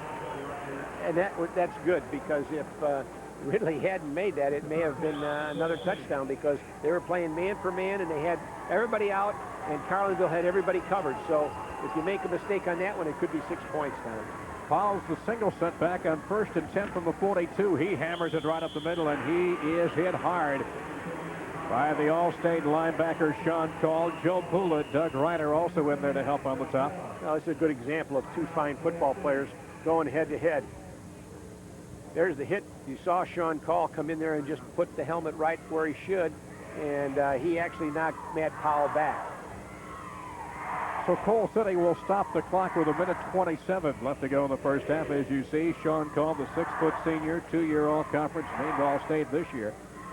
And that's another 2-year All-Conference performer you see in the backside, number 79, Joe Pula, who also was a pretty tough wrestler during the wintertime. But right now you see he and the Cavaliers are wrestling with a 14-point deficit with just under a minute and a half to go in the first half. And if Coal City is able to put together an excellent 2-minute drive here and put another score on the board, Carlinville is going to have to really regroup in a hurry at halftime. Andy Easton, the coach for Carlinville, said earlier in the year he really didn't want to play Sean Call both ways. He would like to have him maybe play defense and have somebody else play fullback, and because he felt that he couldn't do both. 2nd and 8 from the 44. Quick out to Mystic. Oh, what a stiff arm on Sam Rhodes to get him up to the 45, 46-yard line, get a couple of yards. Rhodes was there to drop him for a loss. But, oh, boy, did Mystic lay a forearm right into Sam Rhodes. So we'll get a good example. Mystic, I think, is a kind of an unsung hero. He does a lot of things and does them well. And here's a good example of how he can run. And he used that arm very well to shed himself. And then, of course, is run out of bounds by the All-State linebacker, Sean Call. 3rd down, 8 yards to go at the 44. A middle screen to Mystic. He has a first down and then some to the 43-yard line. Joe Pula makes the tackle. Of course, you've got Joe Pula and his brother Jeff. Tailor-made for the Ivy League. You'd have the Pula defense. Well, here we go with that 2-minute offense that Joe Passion talked about. All receivers out, no backs in. On 1st and 10, that one sails right by Mystic. He was right in between Mitch Wagner as well as middle guard Doug Ryder. Good drop off the line in that pass coverage. That looked like what you generally call a fire play. You usually call that, have everybody line up real quick. You try to throw the ball, and if it's not open, it goes down, but at least you haven't wasted it down trying to get some more yardage. 2nd and 10 from the 43, just over a minute now for the second quarter. Quarterback draw. Brad Skubik, who hasn't run a lot this year, is able to get the ball to the 38-yard line. He picked up 5. It'll be 3rd and 5 coming up. He was tackled by Joe Bula, but Brad Skubik, who played as a defensive back last year, doing a great job engineering this offense, taking over where his cousin Kurt left off after the previous 2 years. It's another good example of the formation that we saw. We saw 3 receivers down here just below us in the booth, and then we saw 2 receivers wide out the other way. And, of course, they're trying to spread Carlinville out, make them go man-to-man, and Skubik, he has the option on that, either to run the draw or to be able to throw whoever he feels is open. And if the linebackers are out, why, he's got the option to be able to run the quarterback draw. Some quick repairs there on linebacker Sean Call. Sean's the type, though, just rub a little snow and ice into it, I'll be ready to go. There's Ken Miller. Had a very, a 1-8 start in his career at Coal City. But now he has his team not only in the playoffs for the 7th straight year, but in the title game and leading by 14 late in the first half. Well, he's got 25 losses, so you figure he's only lost 17 since that very first year time. 3rd and 5. As Skubik puts it up for grabs. And it's incomplete at the 14-yard line. Ridley battling Brad Schmidt for the ball on the near sidelines. That was just a basic basketball jump ball. Up for grabs as Ridley did a good job. I tell you what, despite his diminutive size, he's not afraid to mix it up in there. No, he's one of the reasons why Coach Easton feels he wants to come back, because he's very high on this Ridley boy. And a sophomore class. Well, he's got a good sophomore class. He's got 6 people coming back from offense and defense that are all underclassmen. Skubik throwing. Oh, my goodness. What a tackle by the free safety, Mitch Wagner, as he separated Corey Wingert from the football. That was a major league lift. That's the 2nd time that he's done that to Corey Wagner. Let's get a look at this hit. This has got to be one of the better ones that we're going to see all day. There's the catch, and there's the hit. I mean, he really disassembled, and there's a good angle where you see that over-the-head catch, and you can't see the defender coming in, and Wagner really labeled it. He did a great job breaking on the ball. He read the quarterback all the way, and that was a heck of an effort just to get to the ball for tight end Corey Wingert. Yeah, but then to have a surprise that you get hit by the train. Timeout called by Carlinville. Ken Miller said, we probably don't throw to the tight end as much as we should, and Corey said, that time you threw once too often. Well, anyway, he's got the number of Mitch Wagner. Number 40. What a hit. He really hammered him. Woo.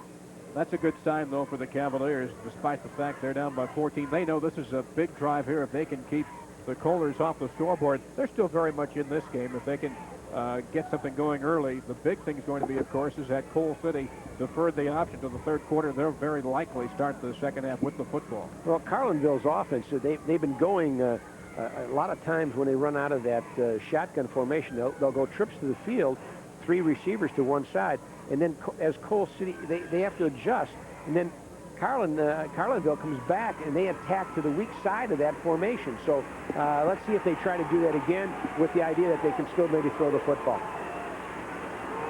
Unusual situation for Carlinville's defense. They gave up 18 points to Paxton Buckley Lona last week. But prior to that, they had held the opponent to 8 points or less in the previous 11 games.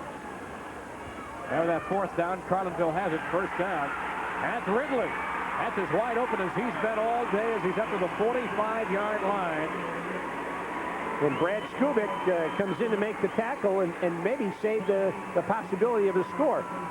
You have to really be impressed with Ridley, and we'll get a chance to maybe get to see what else he can do, because he's really done a lot of things for us today. 17 yards on Ridley's running play is Josh Meyer with time. And that is intercepted and dropped by Dirk Morris. He had it and could not hang on to it. That would have been their 2nd of the day and their 30th of the year. Again, that Coal City defense coming into this game third on the IHSA all-time interception list with 28 entering today's action. Well, we'll get a chance. They have great anticipation when the ball's in the air. They have a real presence knowing where they are and where the receivers are. And there's a good example where Dirk Morris comes into the picture when he looked like the receiver was wide open. Second down and 10. 22 seconds left to go in the second quarter. Meyer throwing it out. He finds Ryder. Ryder's to Coal City's 35-yard line. They picked up 10, and he has an apparent first down. Skupik in there on the tackle for Coal City. That was almost a screen, like it was up the field. It was like 10 to 12 yards. We'll get a chance to see this, and it's really a screen pass, but it's downfield where they're throwing the screen pass. You see the two linemen coming down to come out on the halfback, and then, of course, you've got the back coming in behind them. But I think that because that screen was downfield, I think you had ineligible receivers downfield on the play. Downfield on the offense. Here's a good call, isn't it? That's why that screen looked to be so far downfield, is that there were a couple of linemen way down in the briar patch, way downfield. Well, you generally have to wait till that ball is in the air before you can release to be able to run that screen. And they looked like they were going down to catch the ball. No loss of down. It's a 5-yard penalty, so it's second and 15. Meyer again to throw. That's John Reel. Hit at the 37, gets to the 35-yard line, but 5 seconds remain. Tim Mystic makes the stop for Coal City. I'm amazed that Carlinville, which is an option football team, has gone to the shotgun, has done as well as they have against the shotgun, and they've really not shown any option today at all, Tom. So Cavaliers will take their final first half timeout as we watch the play again. And there's the pass. And it's right over the middle. And Josh Myers looks like he feels right at home running that type of offense. That's how open you can get, Bill, when you're going against a prevent defense. Yeah, that's true. Yeah, all they want to do is keep him in front. And sometimes you look real good statistic-wise when you have the 2-minute drill, because people just say, you know, we don't care how many yards you get, just keep them in front of us. You saw Andy Easton there for a moment. He has Carlinville in the playoffs for the 13th time. He had a 5-year stretch from 82 to 86. That team was 43-8. In fact, 3 previous times he's taken an undefeated team into the playoffs. No question that he has had a great coaching career, and you can certainly see now why someone would want to think twice about retiring, because he's got a very young football team that would like to come back. Spread motion, that was called going in motion. Dropping back, the pass thrown wide of Vic Wagner as he came back off the line. That was Tom, I'm sorry to interrupt you, but it looked like a double pass. Yeah. They were looking to throw the ball downfield, and Matt Powell, Sean Call had started up the field, and he looked like he would be the intended receiver, but obviously they couldn't get it off. So at halftime of the Class 2A state title game, it is Coal City leading by 14 points. An interesting series of events there at the very end, where Coal City on that 2-minute drive, Bill, they were looking to bust this game wide open if they could. In Carlinville's defense, they had to have that series to keep the Coalers from adding to their lead and giving the Cavaliers a shot in the second half, down by 2 touchdowns. Well, as you pointed out, of course, when you play a prevent, a lot of things look good, but you've got to be able to keep those people in front of you. You can let them have a lot of yards, but you just can't let them have the score. And let's go down to Joe, and I see he's got Coach Easton down on the field. All right, thanks very much, Bill. Coach Easton, you look at the first half. Some things went well, not enough did. What kind of adjustments do you look during this halftime period? Well, hopefully we'll just quit making silly mistakes, mental mistakes on offense. We're in the wrong sets, and I don't know if it's nerves or excitement or what, but we've helped them out quite a bit. I'll tell you, some great hitting going on, though, by your defensive secondary. Well, they've been known to do that, and they've coughed up the ball a couple times, but we can't get on sustained offense going again. So just cut down the mistakes, but you don't see anything changing in your game plan? No, we got to shut down their outside game. They're hurting us with their streaks to be outside, but mostly the first half is our mental mistakes in our offensive set. All right, Coach, we'll see you out here in the second half. All right, thank you. Thanks so much, Andy. And when we come back, we'll take a look at the highlights for the first half, and then later on, send you back to our Sports Channel studios up in Chicago for more sports highlights throughout the nation. And we'll be back to Hancock Stadium with more of the Class 2A State Championship football game after this timeout. Hi, I'm Hub Arkush of Pro Football Weekly. You know, if you've enjoyed PFW on TV and radio, it's time you had a copy of Pro Football Weekly delivered to your home every week of the NFL season. We're so sure you're going to love it. We've got a special trial offer for you. If you call within the next 48 hours, you can get 10 issues for just $10, and we'll throw in 2 more for free. Remember, 10 issues for just $10 and 2 more for free. You save over $30 on this $42 value by calling 1-800-FOOTBALL right now. Credit card orders only, please.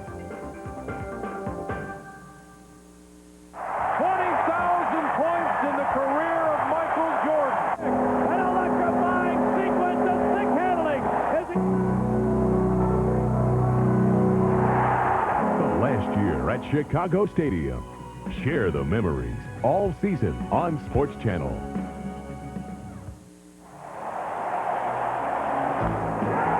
Ball hit hard into the field. Brady Anderson did not get it. Here comes back. He'll score it. 10-7 stop. My greatest moment probably so far, I think just breaking the doubles record last year. You know, I really always wanted to break a record when I got to the Major Leagues, and I broke a team record first, and I'm happy for it.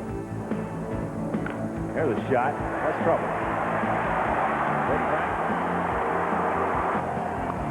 Fastball hit hard into right center field. Nobody's going to get this one. It's off the top of the fence. No way. Shot. Stay fair. Yeah. Frank into second with his 41st double. You know, I knocked in 46 doubles last year, and I was really happy for that. That was something that, you know, I really worked on. I really started getting psyched about it, and I really concentrated at the end last year.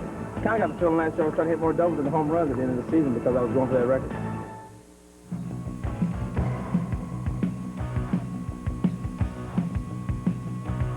The Sports Channel Report. Get with the program. Here at halftime at Hancock Stadium on the campus of Illinois State University, the boys Class 2A football championship games at the half. And right now the Kohlers leading the Cavaliers 20-6 here at the break. Joe Passion back with you. Sunshine glimmering in from the skies up above, but very chilly temperatures here in the lower 20s. Highlights, well, they started out with some big plays, and the big plays started out with the Kohlers, and like the 1A game we saw earlier this morning, it started out very early in the ball game. We take a look at some of these highlights now, and you see the big plays. Despite the ice, they were able to get the ball up in the air and find some big plays, and that helped getting a score in early on. The Kohlers got the first score on the board, and then also came back and played some good enough defense to get the ball back. As we can see them running in the ball, one thing that they've been able to do is Miller goes in, but Carlinville came right back and were able to get the football in on a 4 yards out score and bring the ball game at that point within a touchdown. But then watch the reverse on this punt and the great fake made by Van Dyne. He's looking all over, then all of a sudden he's got the near sidelines, 40 yards. He goes down the near sidelines, and then one play later, from 16 yards out, Van Dyne goes in for the touchdown, and that led to our score here at halftime, 20-6. Coal City leading Carlinville here at the break of this Class 2A state championship game. And of course, we have more state championship football coming from Hancock Stadium. But after this timeout, stay with us. A warm Steve Cashel is in our Sports Channel studios up in Chicago, and he'll have other sports highlights for you. And we'll be back here with the second half from Normal, Illinois after these timeouts.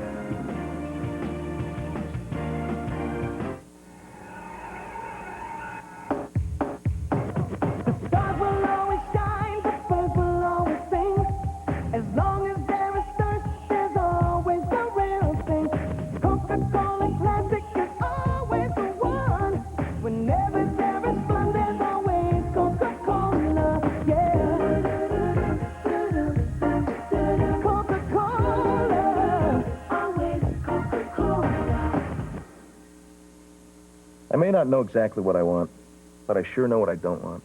I don't want to end up like Uncle Harry, stuck in a frustrating job, can't afford to retire. Here's a few things you can My look at. insurance agent at Country Companies got me started on my retirement plan 3 years ago. Country Companies.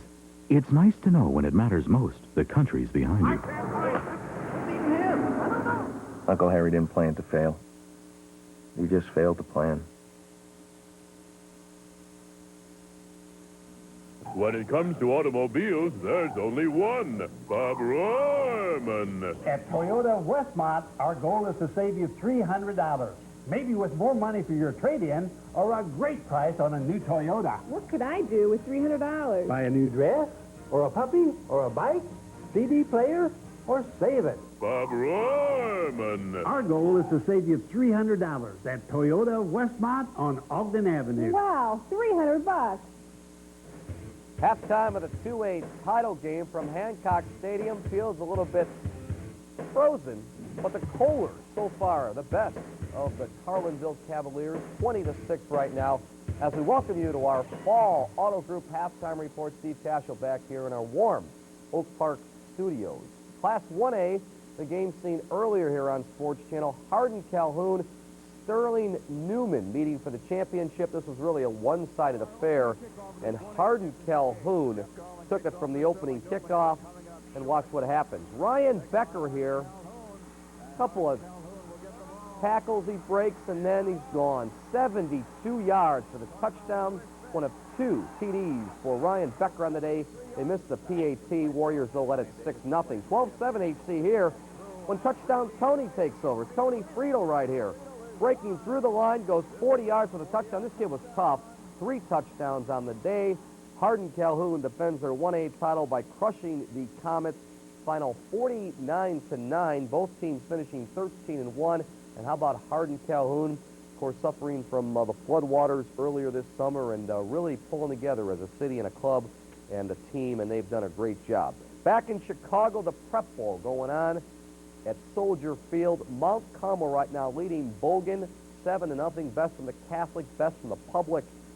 And Mount Carmel so far leading by 7. College side, Lincoln, Nebraska, Oklahoma, and the number 2 team, as in the AP. Nebraska right here. Look at this. 4th and goal. The Sooners of Oklahoma punch it through for the first score of the game. Dwayne Chandler with the touchdown, and the Sooners right now leading number 2 Nebraska 7-0. Elsewhere in college football, it's a big day. Later on, number 5 West Virginia will be at Boston College playing that one in Foxborough. Good matchup there. Meanwhile, North Carolina earlier today in the ACC knocked off Duke 38-24. A couple other scores right here. Houston and Rice. Rice leading 37-7 right now in the 4th quarter. And Syracuse has knocked off Rutgers. Final 31-18. The notch in that one. All right, coming up, second half action of the Class 2A Championship. We will rejoin the boys down in Bloomington Normal for some more halftime activities. It's the 2A title game. We hope you enjoy it. We'll see you afterwards.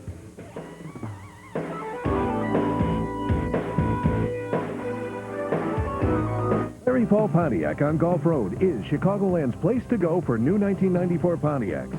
Shop anywhere you like, but don't make a $300 mistake. Buy your new Pontiac at Larry Fall Pontiac. Like this loaded new 1994 Firebird, Larry Fall priced at just $13,995. Don't settle for less. Step up to a new Pontiac at Larry Fall Pontiac. If it didn't come from Fall, it's no deal at all. Larry Fall Pontiac on Gulf Road, just west of Roselle Road in Schaumburg. If you're a fan of Notre Dame and have respect for the Heisman Trophy, here's an offer you must take a look at. Notre Dame has had more winners of the Heisman Trophy than any other school, 7. And each one of them has actually signed these 5,000 footballs, limited edition and officially licensed by the University of Notre Dame and the Downtown Athletic Club of New York. This ball also comes with a certificate of authenticity. It should appreciate in value. So order your ball now. Call 1-800-966-0866.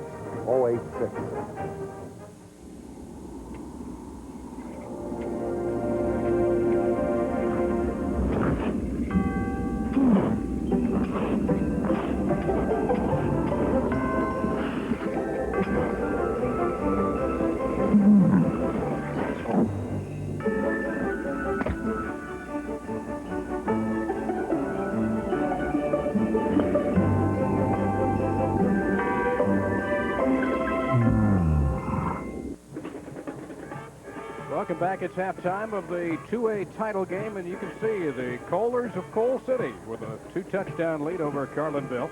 Take a look at the first half statistics and see how they stack up. As you would think, obviously slanted to Coal City side, 11 first downs. Passing yards, Coal City is able to get close to the century mark already, just 16 yards for Carlinville. Total yards, about a 2-to-1 margin there, Bill. Over 200 yards for Coal City. Turnovers even, and time of possession, ironically, in favor of Carlinville by a couple of minutes. One of the things I have to feel very strongly about, and at the end of the half, Joe Passion was talking with Coach Andy Easton, and he said that they were making a lot of mistakes in some of the sets. I got to believe that he changed types of things that he did and how he wanted to prepare for this football game. I get the feeling that they came out of the offense that they do so well. They had to make some adjustments, and then, of course, you've got the freezing elements, and I just don't think that they've adjusted real well to what their game plan was for this particular game. On the front end, Andy Easton told me, he said, we cannot get in just a physical match one-on-one with Coal City. We cannot win by hammering Sean Call into the gut of their defense 30 times in a game. So he felt he had to go do some things. But yet he said, we work on passing in our practices. We just haven't had to use them. We're not normally a passing team.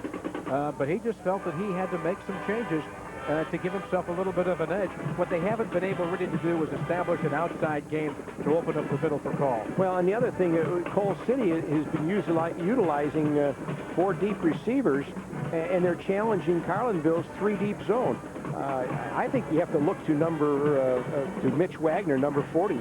He's made some great hits, and he's really kept Carlinville in the game, as far as I'm concerned.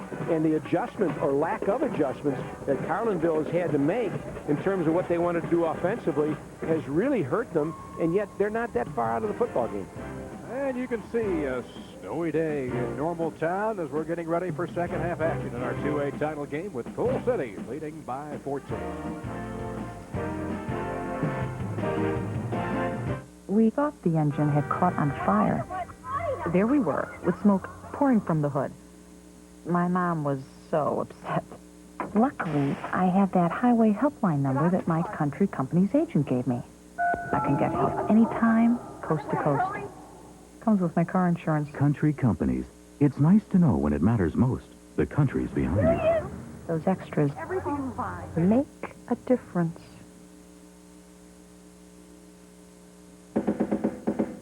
Discover the hidden secrets of America's finest baseball school in a professional instructional videotape. Teaching the Mechanics of the Major League Swing features professional scout and instructor Tom Umansky and the same award-winning tested under fire techniques that have produced baseball world's back-to-back-to-back AAU national championship teams.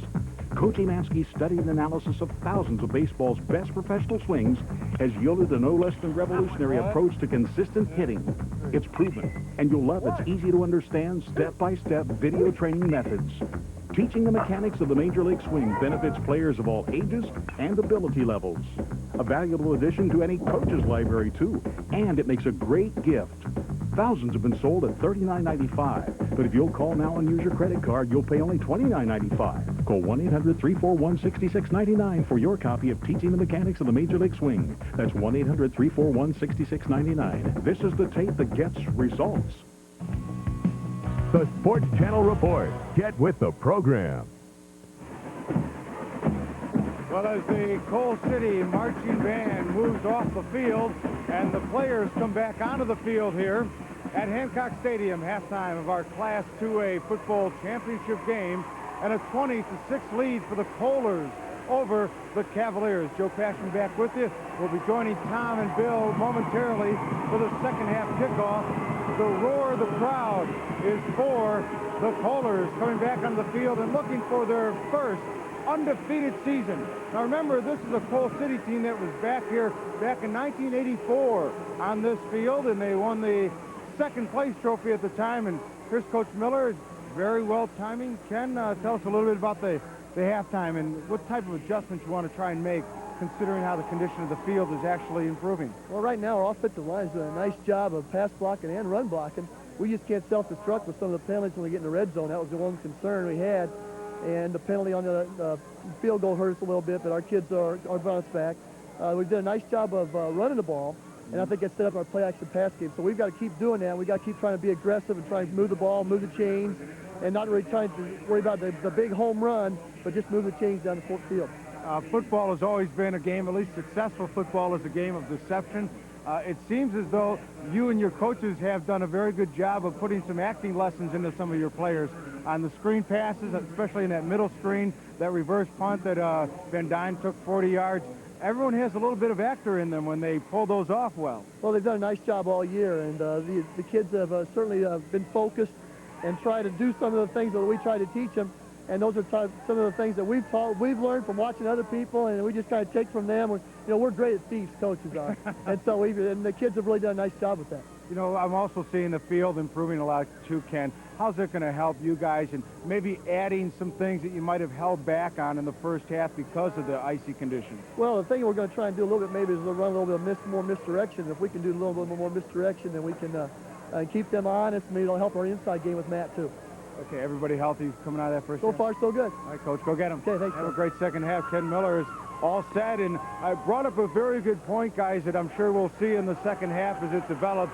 Misdirection plays, trying to take the offense and pushing it away from the direction the defense is going, and maybe take advantage of the field rather than letting the field take advantage of you. 20-6, our halftime score here. The Callers leading the Cavaliers. Let's send it back upstairs to Tom and Bill. All right, Joe, thank you very much. I'm not sure Coal City has to do that much different because, Bill, they've been able to establish all their different weapons. They've been able to establish the inside game, the running on the outside game. They've been able to establish a passing game with 93 yards. Take a look at the numbers that Powell has put up already in this game. He's averaging 5 yards a carry, including a pair of 5-yard touchdown runs. But I think it's Carlinville that has yet to establish their diversity in attack. They've been able to get call inside, but really has not been a factor outside, and the passing game has not been very good for them at all. Well, it'd be interesting to see how Andy Easton, what adjustments he makes if he continues to want to spread Coal City out and feel that he can't stand up inside and go blow for blow. On the other hand, I have to wonder a little bit why you would want to change if you're Coal City and try and run misdirection. I know that the field right now in some areas has gotten rid of some of the ice, but I still would be very concerned about the footing when you're trying to run misdirection football. Coming up in Class 3A, it'll be Waterloo against Pontiac. Mike Lederman, Jack McInerney will have the broadcast of that, and then Bill and I will be back for what we think is going to be an outstanding matchup tonight in 4A. Geneseo against Marian Catholic of Chicago Heights, two outstanding powerhouses in 4A. We'll go head-to-head. Something will give there. Neither team has lost a game yet this season. As we see now, again, it will be Carlinville kicking off because Coal City won the toss and deferred to the second half. They'll receive and defend the north goal here at Hancock Stadium. And, of course, we've got two more games coming away tomorrow, 5A and 6A, so a big weekend. As always, Thanksgiving weekend here at Bloomington Normal as we crown 6 IHSA state football champions. Anybody who thinks that 6 classes waters it down, I tell you what, that spreads around the joy. When you see the enthusiasm when you come into the hotels here on Friday and on Thursday night and see all the excitement that really consumes these communities, you know it's been a great thing all these years since 1974, the IHSA playoffs. Well, you were talking about how it consumes the community. I was at Thanksgiving dinner with some friends that were from Joliet, Will and Mel Schroeder, and they were talking about how excited Coal City was, and just Joliet in general, in fact, because they're so close to Joliet, and the town has really gotten a hold of this. And we saw it earlier when we came in, when the team first came in on the field, all the stands underneath us stood up and were behind Coal City. So it is exciting time. Mitch Wagner will kick. That's a bouncer. And it is taken by Corey Wingirter.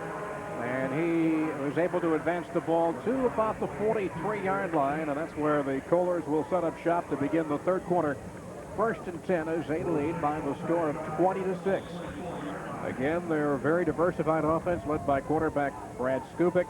Matt Powell has been the usual workhorse in the middle, but I think you got to give some real stars to Tim Mistick and Brad Schmidt. Mistick the flanker and Schmidt the wide receiver. They've been big weapons for Coal City. And that is Paul, and a little inside handoff, just slamming through the left side of the pile. Drives forward to about the 47. Joe Bula, defensive left end, makes the stop. So when Coach Miller was talking with Joe Passion downstairs, he said he was going to try and go with that misdirection. Right now, they had a little motion, and that's what you generally see. And so maybe he wasn't blowing smoke. Maybe he's really going to go with this misdirection. It'll be interesting to see how the offense unfolds here, Tom. 2nd and 7. And that is Mistick. Cuts inside, but now you see this Carlinville defensive line asserting itself a little bit more, as it was Sean Call in there to make the hit along with Joe Bula. Bill Bates also helping on the stop for the Cavaliers, bringing up 3rd down. Well, Andy Easton has always prided himself on playing defense, and he always feels that if you're going to win a state championship, you've got to win it with defense first. And I'm sure he had a little talk with his people at halftime, because they seem to be a little stronger. They seem to be a little more enthusiastic. 3rd and 5, the toss goes to Van Dyne, and they string him out for a gain of only a yard on the play. Sam Rhodes making the stop along with that guy right there, Sean Call. Ever present, number 31, Sean Call. Well, in a way, Andy Easton has been a prophet as far as I'm concerned, because he said this year, traditionally, Carlinville has had trouble with power teams. And they did have trouble with that Coal City power in the first half. But a good defensive series here, as the punt is snapped, is fumbled, and the punter looks like he fumbled the ball up to about the 50-yard line. Bula may have recovered. That was Shane Beshore, who a little Barnum and Bailey juggling act on that cold football. And watch it again. Right, we'll see on the replay. The ball actually bounced and couldn't be handled. He's trying to get the handle on the ball and then decides he runs. And then as he does, he fumbles the football. Yeah, Beshore, I should say, Bula stripped it. And Sean Call recovers the ball.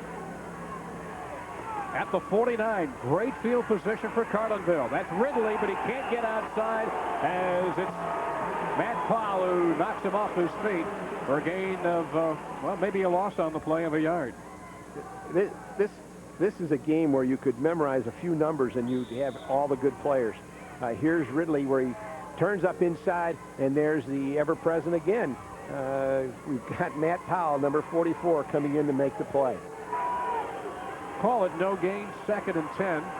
Ball just on the Coal City side of the midfield stripe. The fake to Johnson. And in trouble is Meyer, as he is dropped back at the 46-yard line.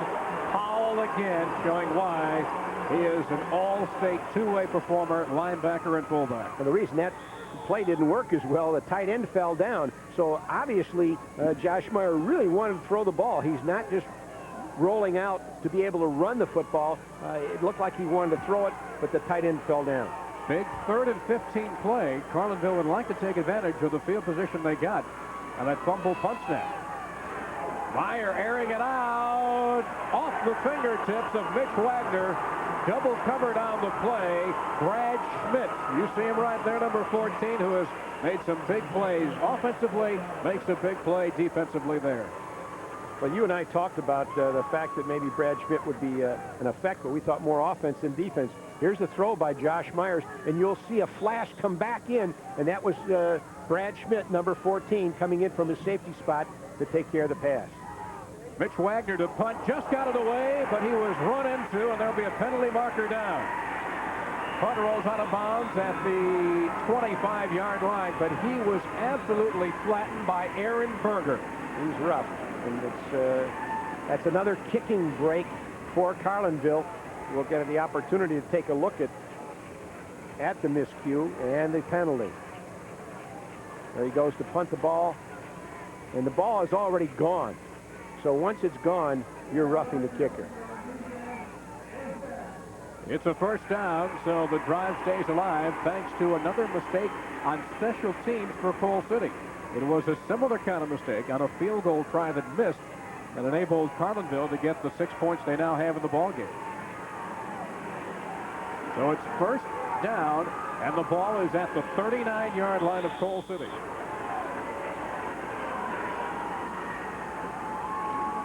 Here's Call. Slips by 2 tacklers. Still driving down to the 30-yard line. He ran right by 2 tacklers and then powered his way for a pickup of 9 yards. Tim Mistick made the stop finally. You have to be impressed with Sean Call, his upper body strength.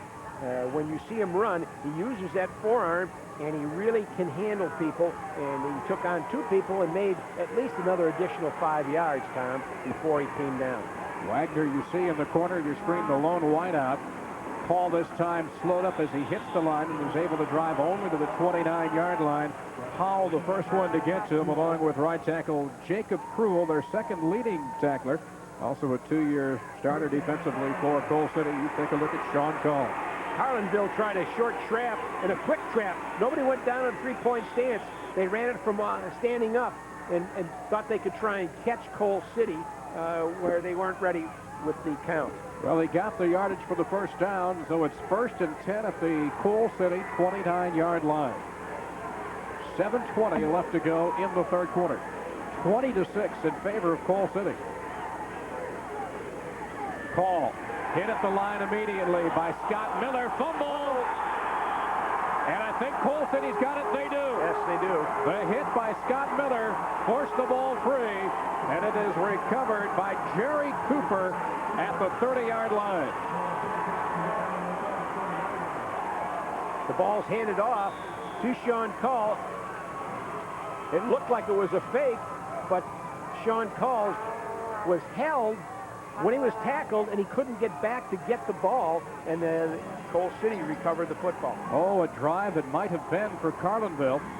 Suddenly now it's at the 30, and Coal City has it as Powell is flattened at the line of scrimmage. Picks up a yard on the play to set up 2nd and 9. Nose guard Doug Ryder makes a stop at Bill. That's the drive that could have put Carlinville right back in the thick of this game. Absolutely, and of course, then you see the scenario of all the key players. You see Sean Call, who's been very important to Carlinville, and the turnover. And then, of course, you see Jerry Cooper, who's the all-state tackle, come in and recover the football. So it's the people that you knew you had to count on to come into the game that could make a change. And now Coal City has the ball offensively.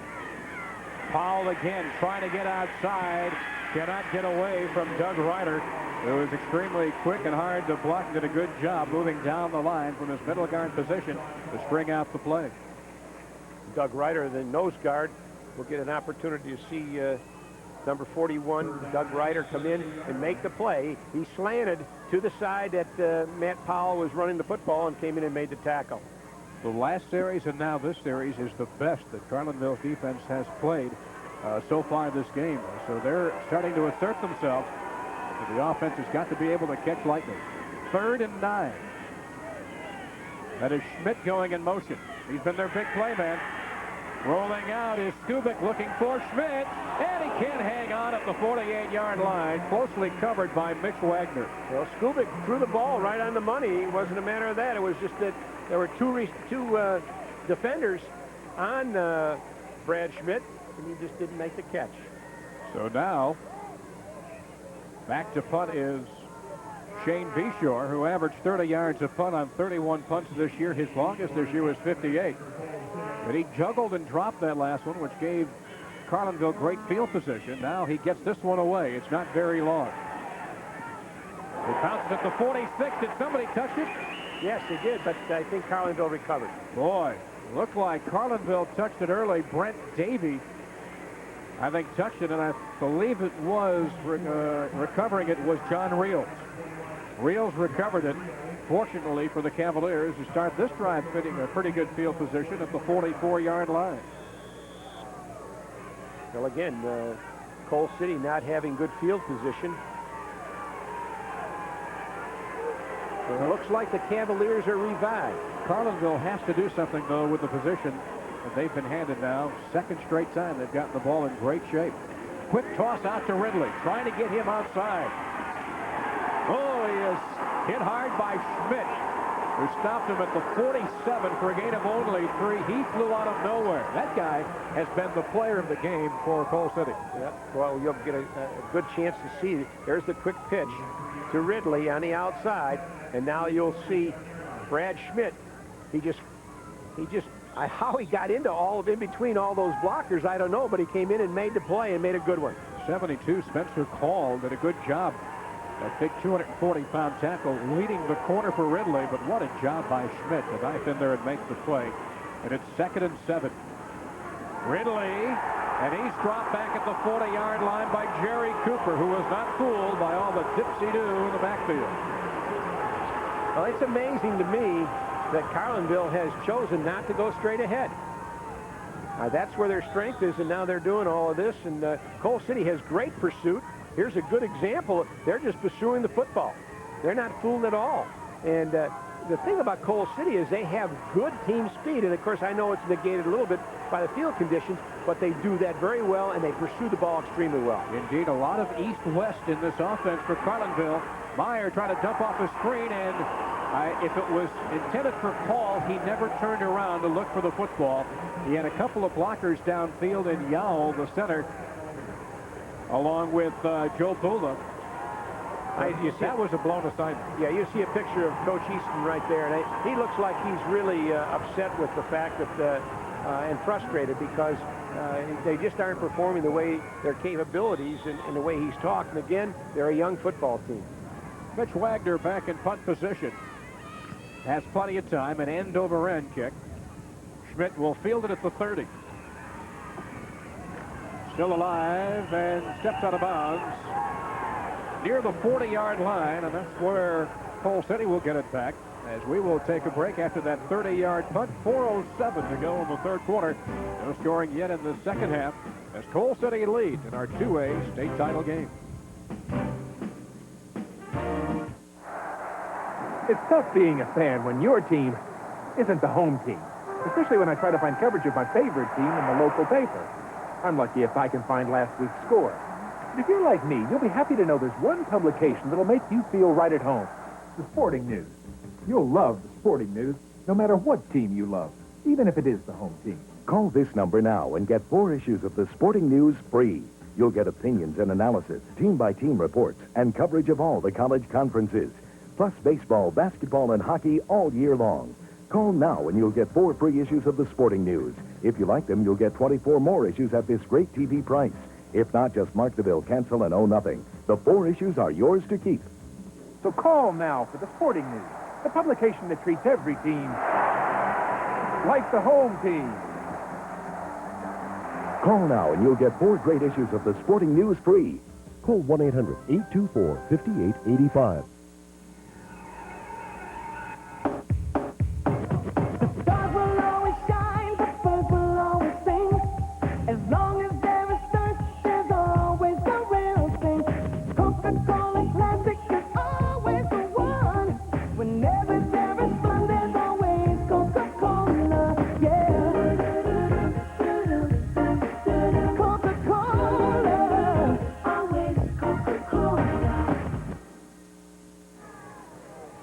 Welcome back to IC Hancock Stadium. Tom Stalker and Bill Gorley with you. Just over 4 minutes left to go in the third quarter. Coal City with the ball leading by 14 points. Skubik looking down for Schmidt. Makes the catch at the 40. Down to the 29-yard line. He got one-on-one coverage with the strong safety John Reels and was able to burn him for a first down, a 30-yard gain. Oh, just a 2-step drop, a fake to the fullback, and he just let Schmidt get out, and all he did was just run a pattern downfield, and you know, you have to talk about 2 unheralded people, and we'll get to see an angle here where he made a nice catch and just started upfield. But we talked about Schmidt earlier, and we also talked about Mystic, and both of those people have really performed very well today, Bill, or Tom. This is Coal City's 3rd series of the second half, and that was their first down, and on first down there, they get the ball 5 yards to the 25-yard line. So far, it's been a one-sided game through the air. Coal City has been unaffected by the icy conditions here at Hancock Stadium. And with all the different formations and attempts that Carlinville has made as far as passing is concerned, they still only have 16 yards to show for it, Tom. 2nd and 5 from the 25. That is Mystic. Trying to work off the lead block of Matt Powell. Powell jumped early but moved forward only one step, which you can do. Right, and of course Carlinville wanted him to call that penalty, but it was just like it'd be no different than if he went in motion and then stopped. But he got himself reset. So it'll be 3rd down and about 4 yards to go on the play. Coal City could perhaps bust this game wide open with a touchdown on this drive. They lead 20-6. Quick pitch back, and a great job knifing through the defensive end, Joe Pula, as he knocked Powell off his feet. And that was an option-type pitch, even though there wasn't any option. We'll have the opportunity to see that pitch. He just takes a couple steps down the line and then just pitches the ball because it was a single back. And there was no one to fake to the fullback, and Carlinville was not fooled at all. Oh, what a job by Buller that covered the pitch man. Played his man all the way. Joe Buller has really played good defense all day. Loss on the play of a yard. It'll bring up 4th down and 6 yards to go.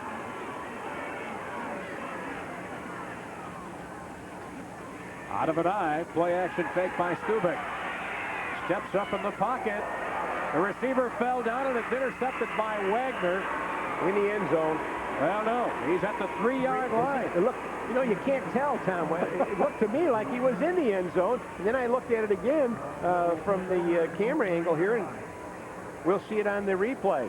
I'm not so sure. He should have just knocked the ball down. Watch the block that Powell makes so that Skubik can step up inside. Knocks his man down, pumps twice, back to throw the ball, and of course it gives a chance for the Carlinville defender to be able to come back in there. And I got to believe that he thought he was maybe in the end zone also. Schmidt fell down. The odds are of Coal City nailing a punt inside the 5 from that angle were pretty slim. Should have just knocked the ball down, but he did get the Oski, and so it's 1st down. Boy, remember just a little while ago that Carlinville had a great field position. Now look where they are. As penalty markers are thrown. Well, I have to believe that let's hear this. Okay, dead ball foul. The mistakes continue to mount up for Randy Easton's ball club. Well, he's saying they had a timeout, and officials saying no. 1:28 left to go, 3rd quarter, 20-6 in favor of Coal City. They scored the first 2 times they had the football. Carlinville came out early in this game, looked to be trying to do things they weren't accustomed to, try a wide attack on an icy field. Turned the ball over in an interception, and very quickly it was turned into Coal City's first touchdown as that pass intended for Reels off his fingertips at the 15-yard line, covered by Brad Schmidt, who has been ever present throughout this game. John Reels, a 3-sport star at Carlinville. Came into the game with 7 receptions on the year. As a team, Carlinville averaged only 60 yards a game passing, so when you see that they come into this game trying to really open things up, it's just not what they had been doing. It's definitely out of character. There's Paul just muscling his way up across the 5-yard line.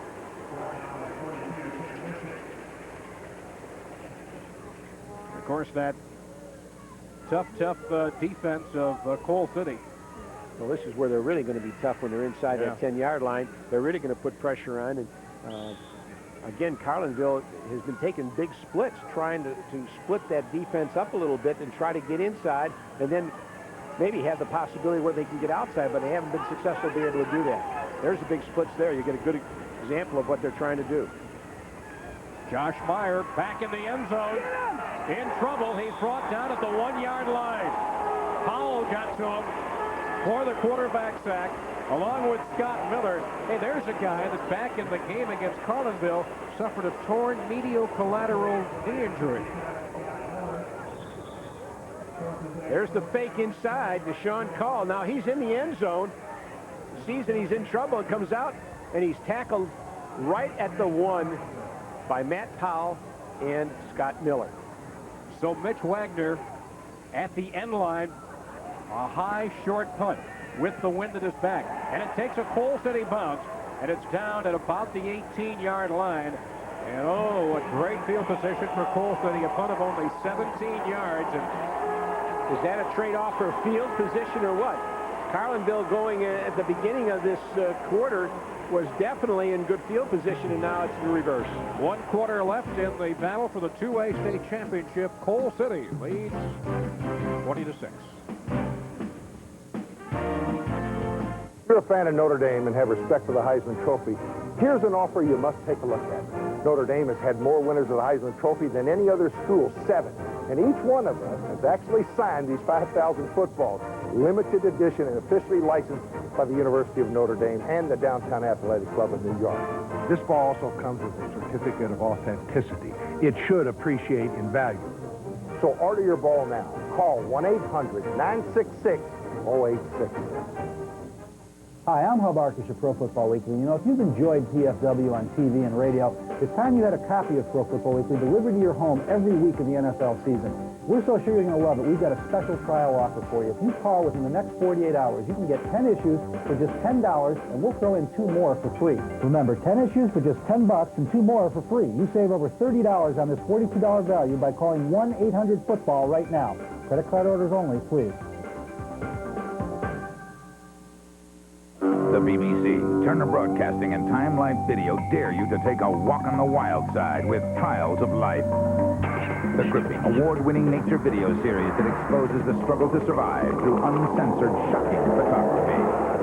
Join acclaimed naturalist David Attenborough for a close encounter with raw nature. See the thrill of the hunt and the strategy of the kill, the relentless drive to continue the bloodline, and the miracle of birth. Call now and receive Hunting and Escaping for $9.99 and see why the law of the jungle is kill or be killed. If it captures your interest, you can get other videos about every other month. Each tape explores the harsh realities of survival in the animal world. Take a walk on the wild side with Trials of Life. Call now to order Hunting and Escaping and find out why we call them animals. To order your Trials of Life video, call 1-800-356-0600 or send $9.99 plus $3.23 shipping and handling to the address on your screen. The Sports Channel Report. Get with the program. Welcome back to Hancock Stadium. Tom Stalker and Bill Gorley with you. 1 quarter left in the battle for the 2A state championship. And Coal City with a chance to put this one away, perhaps, as they start this drive at the 18-yard line of Carlinville, 1st and 10. Well, the fans underneath us certainly are wanting to put it away. That's Powell down to the 14, maybe the 13-yard line. He doesn't do it flashily. He's not the real big, get the yards, 20 yards at a time. He's a hard-working inside, blue-collar kind of guy, Matt Powell. But he really has some real athletic ability. His ability to catch the ball, be able to run laterally, go straight ahead. He's a real good athlete. Powell stopped at the 16-yard line, hit by Cole, along with the cornerback Sam Rhodes. That's about the 5th or 6th time that both those linebacker fullbacks have met, and it's always a standoff. Lost a couple of yards on the play. It'll be 3rd down and 8 yards to go. The ball just outside the 16-yard line. Tom, the other thing that's surprising him about Matt Powell is that he definitely has speed. He has a lot more than you think when you look at that big lumbering type fullback. He's already scored 2 touchdowns today. 3rd and 8. Reverse. That's Van Dyne. If he gets a block. Oh, what a great job by Ridley. Ridley fighting through the block, and he took Van Dyne off his feet at about the 22-yard line. Great job. Well, that was a one-on-one, and he fought off the block. And replay will show how Ridley came in to make the play. There's the handoff. And we'll watch Ridley where he fights off. And there's the play right there. He comes in and makes the play. Shoestring or not, he certainly made a good play. And Jerry Cooper was there too. Jerry Cooper was leading the block, and Ridley went through Cooper's block. So it's 4th down. Skubik going to go for it all, looking for Van Dyne. Incomplete. He had to turn into pass defender himself and take it away from Ridley just outside the goal line. So Carlinville dodges a big-time bullet and gets the ball back on downs. And has it 1st and 10, and they've got to do something in a hurry. Well, they're just two sequence of plays is certainly a good example of why Coach Andy Easton is so high on Kinge Ridley. They'll start at the 21-yard line. Carlinville's defense has played much more like itself in the second half. And if the offense had been able to take advantage of the field position, they would be knocking on the door. They're still down by 2 scores. They have to get something. There's a fumble by Paul. And it's recovered by Scott Miller. Miller, the nose tackle. Paul never had it. He was looking downfield before he tucked the ball away. We might be able to see if he had what difficulties he had with the pitch. No, he went to grab it. Instead of letting the ball come to him, he went to grab it. He was looking for the handle and never found it. So it's at the 18-yard line. You know, Tom, when your best person or your best people can't make the play, you know that it might not be your day. And you saw the 3rd turnover of the game for Carlinville. Skubik looking to throw. He's got a one-on-one coverage down there on Schmidt. Incomplete, as Schmidt had Wagner one-on-one. But the pass just a little thrown behind Brad Schmidt. That's the 3rd big play that Mitch Wagner has made, and we'll get a good example. There's a fake by Skubik. He gets some depth, throws the ball. He knows he's going to Schmidt, and there's a good example of the play that Mitch Wagner has made all afternoon. Well, Schmidt, very athletic, basketball, baseball player as well. In fact, his dad is the baseball coach and the girls' basketball coach. And he went all the way up there to try to haul that one in. 2nd down. Again, Skubik to put it up. Looking for Mystic, and it's intercepted in the end zone by Sam Rhodes. 25th interception of the year. In fact, check that. 2nd of the day, 26th of the year for Carlinville's defense. Let's go down to the sideline and our colleague, Joe Passion. Well, despite Carlinville defense coming through with a big play here, this is the big quarter for the Kohlers. The 4th quarter, as you can see. Now, they were holding up the 4 fingers at the 4th quarter. That's the rallying point for the final period of play. The 4th and the quarter. So, for Tom upstairs and Bill, here's our quarter for your thoughts. Guys, go to the snack machine, would you, and see if you can get some chips for after the game. 1st down at the 20-yard line, and you can see, trying to get everybody fired up there was Corey Wingurner, the right end, after he makes the play. Bringing up 2nd down and about 15 yards ago as he threw him for a 5-yard loss. Well, with the score 20-6 and the Kohlers up, you know, I could see why you might want to throw the ball up and try and put the game away. On the other hand, to come back again, you know, run the clock down. I think that's the key right here. Just under 9 minutes left in the 4th quarter. Josh Meyer rolls out. Being chased. Now he's in trouble. He is hit from behind at the 15-yard line by Scott Miller, and he has become a real force in this game in the 2nd half. Well, as you mentioned, Scott Miller had a torn medial ligament problem, and we'll get a good example of Scott Miller here. He handles a man, and he comes. I don't know that he had that much problem with his knee because he came from behind to make that tackle on Josh Meyer. As a testimony to modern medical science and Miller's toughness, after suffering a torn medial collateral ligament in his knee, he missed only 4 weeks. That used to end careers, folks. Meyer rolls out left, and the pass nowhere close to Wagner. And right now, Carlinville's offense is really, really sputtering. There's Coach Easton, and you know he's not very happy with what's happening. I just feel that at this point that they're trying kind of a grab bag offense right now, trying to see what will work and what will be able to get them back. Early in the 3rd quarter, they had some good field position, had an opportunity, as you pointed out, Tom, to be able to maybe get back in this football game. They have the ball out near midfield to start a couple of drives, but couldn't do anything with it. Boy, the wind knocked that punt down from Mitch Wagner. And Cole City will just let it roll out of bounds at about the 33-yard line. And Cole City has been trying, but they have not been able to put Carlinville away. Well, you know, when you say put them away, at this point, Carlinville really hasn't done much offensively. They're down 20-6. at this point, do you throw the football or do you try and run the football, try and get your first downs, and run the clock down? I guess maybe I'm a little more conservative, but at this point, I don't think I'd want to throw the football and take that chance. I think I'd want to keep it on the ground, run it straight ahead, not misdirection, get good footing, and try and just eat up the yardage and eat up the clock at the same time. Just under 8 minutes left to go.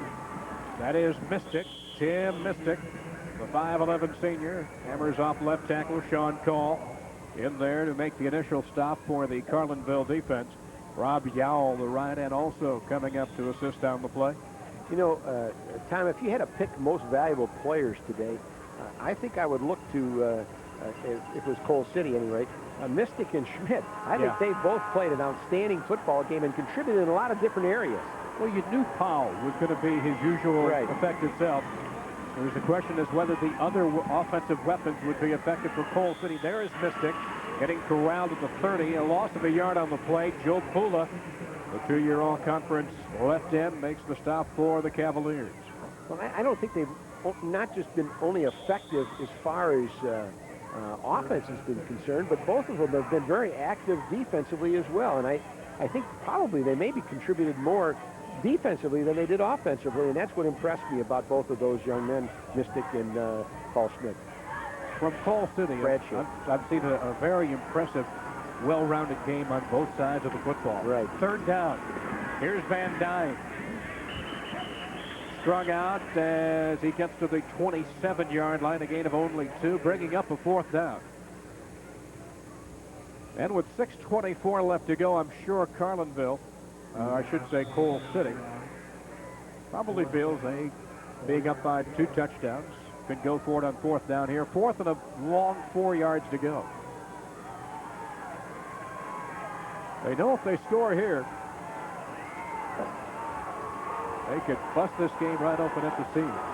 Well, he's got a lot of confidence in his defense, and they're going to go for it. Boy, there's a formation we haven't seen yet today. Full house backfield. Van Dyne, no. Short of the first down. And Carlinville dodges another bullet.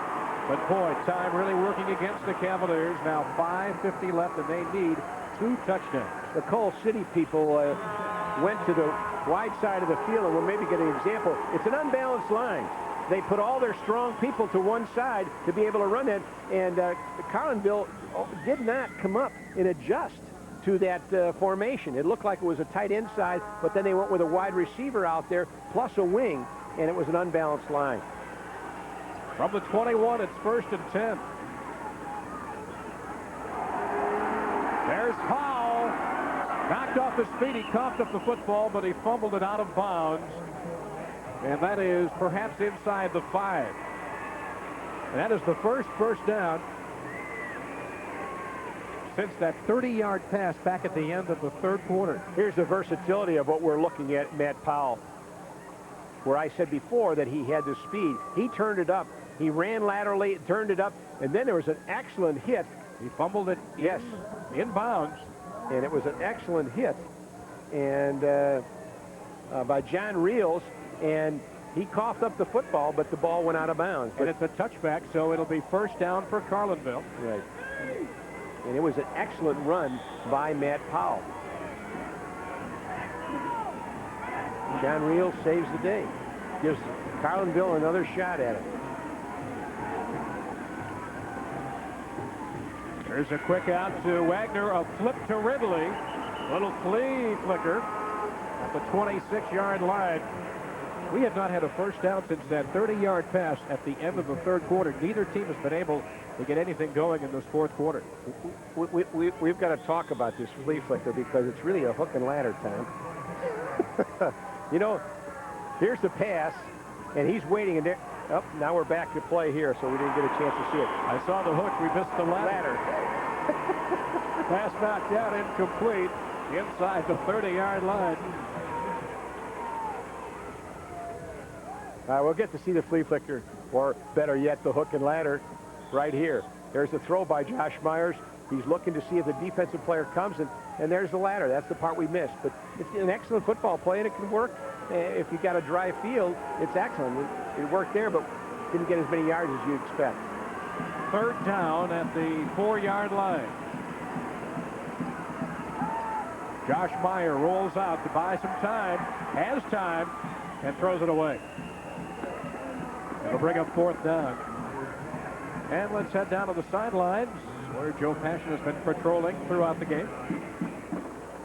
Well, very briefly, I just talked to Ken Miller down here on the Coal City sideline, and you saw how effectively the defense that attempted the hook and ladder play, and he kind of smiled and he said, we've been working on that all week. Our players knew it would be coming based on the formation, and he just laughed and very proud of how his defense is holding on here in the late moments of the 4th quarter. Back upstairs, guys. I feel like I'm watching background.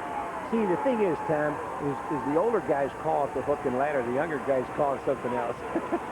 Razzle dazzle. That's exactly right. That has never changed. Meyer, it's complete. Over the middle to John Reels. Hit and knocked out immediately at the 35-yard line by Rover Dirk Morris. It was a 4th down play. They get the 1st down to keep this drive alive. It's do or die now, obviously, for the Cavaliers. 4:48 left to go in the game. They trail by 14. There has been no scoring in the second half. Out of a shotgun, Josh Meyer unloads it, but right to Powell. Threw it right to him at the 40. And he's out of bounds near side after he returns at 5 yards, and that may be the final nail in the Cavaliers' coffin. He just didn't have enough arm strength to be able to throw that ball. And Matt Powell was in his zone, and it was just like it was thrown directly to him. 3rd interception of the game for Coal City. They now have 31 on the year. Here's Josh Myers trying to throw the ball at least 20 yards, and he, of course, was attacked, so he really couldn't get the ball off, and that's why he didn't have this arm strength, but he also tried to throw it flat-footed. And there's Matt Powell making the interception and going out of bounds, sliding. Coal City still needs 4, though, to reach 2nd in the all-time IHSA interception list. They're 4 behind Belleville-Altoff, who had 35 in 1990. Simple running play up the middle under 4.5 minutes.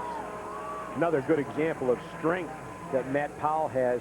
He took on the tackler and still kept his body, took him on and took him for at least 2 or 3 yards. We have talked about all the offensive weapons for Coal City, but I tell you what a job the Kohler's defense has done this afternoon.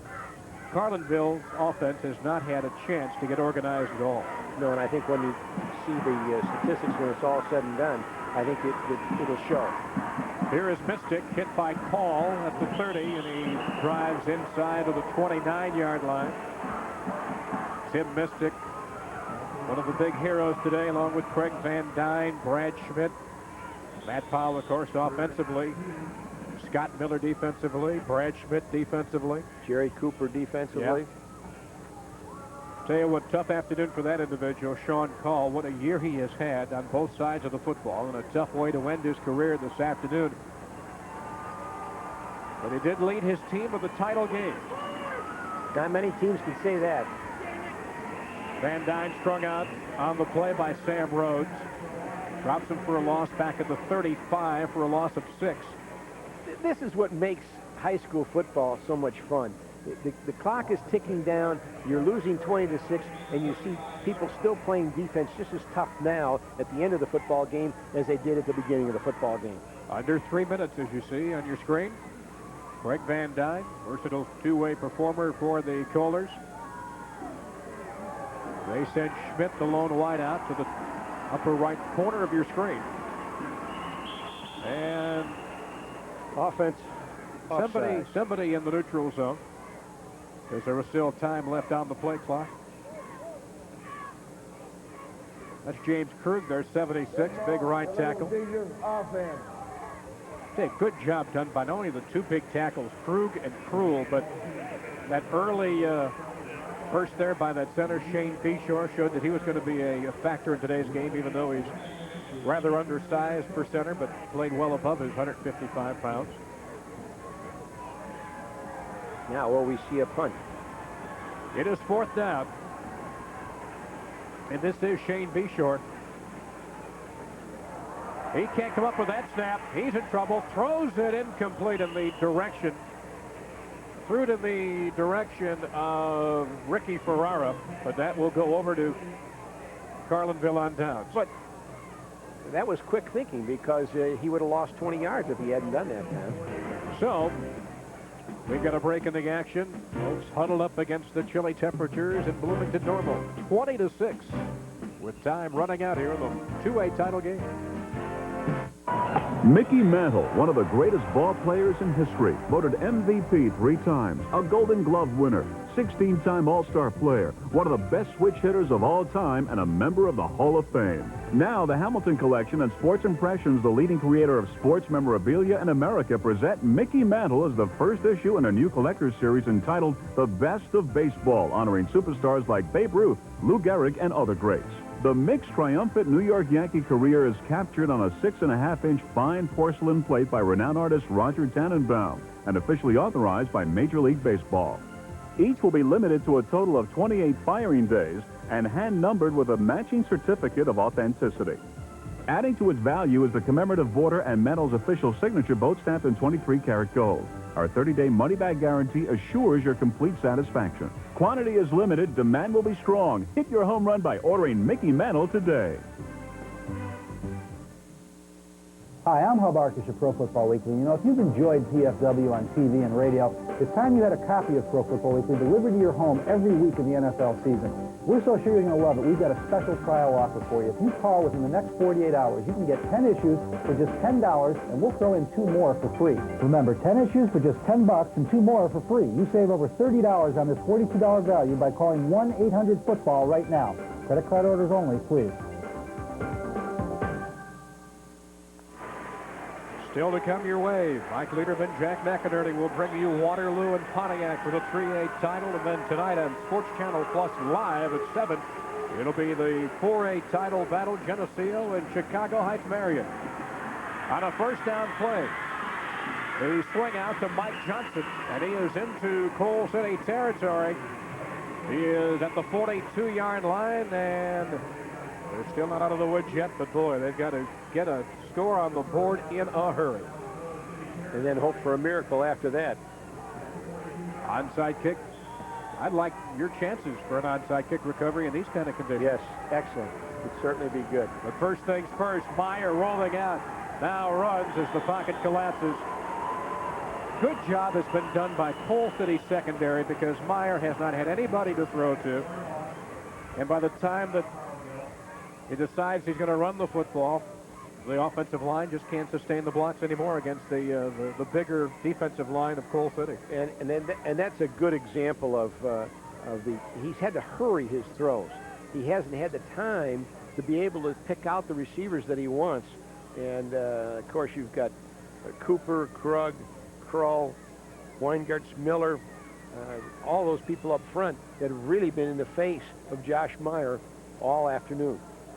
But again, a lot has to do with that secondary coverage. Andy Easton was planning on calling it quits. This after his 33rd year of coaching, his 18th at the helm of Carlinville. And he's from Gillespie. But you know, he's a competitor, and you know, he's going to walk out of the stadium if they don't win, and you know he's going to say, I need one more shot at this. And with all those people coming back, I'm sure he's going to reconsider. Yeah, he lives down in Gillespie. Don DeBrino, of course, brought the Miners here a couple of years ago in this 2A title game. Second down, and Meyer has nowhere to go, all the way back to the 46-yard line as he is sacked by Jacob Krull, who is 6'6", 225-pound senior defensive end. And that was just one of the many defensive linemen that we've talked about. You know, and a timeout called by Carlinville. Watch as just the protection breaks down. Right, and what I was just going to say is, you know, Carlinville is choosing some deep routes rather than go to the intermediate. They got to throw the short ones before they can get the long ones, and they're trying to get that big score right away. You know, you hear coaches talk about, we're not going to change anything, we're going to dance with what brung us. I really think that Andy Easton had the right idea in trying to open up his offense, because you knew that with the size mismatch that they could not hammer Call inside for 30 times and win the football game. The conditions played against them. Obviously, they were unaccustomed to what they were doing by lining up in wrong formations. And just never could get their offense in gear. Well, he didn't hide that at the beginning of the year. I mean, at the beginning of the broadcast, so we talked to him on a teleconference. He said right then he couldn't stay in there and hit with the Coal City. There's Josh Myers now running for his life. That's as big a run as Josh has been able to turn in running out of that particular situation to about the 43-yard line, but the clock keeps ticking. A minute 33 left to go in the fourth quarter. And another timeout for Carlinville, and that should be the last one they have available. If you were able to just take the plus yardage that Josh Myers made from running around, he'd probably have more rushing yards than anybody else on that Carlinville team. Of course, you have to take the minuses, so he obviously won't end up that way. But he's actually made some long runs, longer than anybody else today, is for Carlinville. The future may be on the sideline still for Carlinville, 33 underclassmen. However, for Coal City, this has been the compilation or the final step in a quest for this team. This is an all-senior defensive team. And you look at their starters offensively, they're all seniors there. So this has been the final chapter for a team that started as freshmen. And with their freshman-level games, their sophomore-level games, who have won 42 of 44 and about to make it 43 of 45. And the only games they lost were last year, and then they lost in the semifinals. Minute 33 left. Fourth down. This could be it for Carlinville. 4th and 11. A spread formation. Meyer over the middle. Caught by Reels. Still on his feet, drops the football, and Coal City's got it, and that should do it. Coal City recovers with a minute 26 left to go. Rios was trying to run for extra yardage after the catch. He was stripped of the football, and Coal City comes up with, that is the 4th turnover of the game, or 4th takeaway of the game for Coal City's defense. And there's Josh Myers back to throw the ball. And this is kind of ironic justice to the whole game situation, because this is the type of frustration that Carlinville has had the whole football game. They're not a team that turns the ball over. They play it very close to the vest, and there's a good picture of frustration on Andy Easton's face.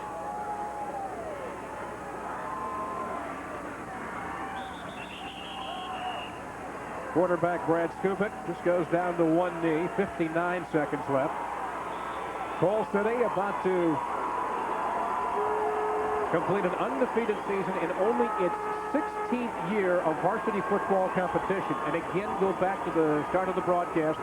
This is Andy Easton's 18th year as head coach at Carlinville. They had undefeated teams back in the mid-40s and an undefeated team in 66 long before the playoffs came into being in 74 as Skupik goes down to one knee. Coal City was known as a baseball and a basketball town. The Kohlers. And there you see the 2A champions, Coal City, and there's Coach Miller going out. 18 seconds ago, Ken Miller's going to come across the way and seek out Andy Easton.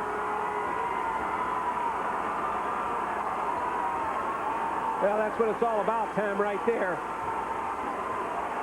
That's the one thing you miss when you're not coaching anymore is the camaraderie that you have with your players and with opposing coaches as well as with your coaching staff. And there they are, the 2A state champions from Coal City.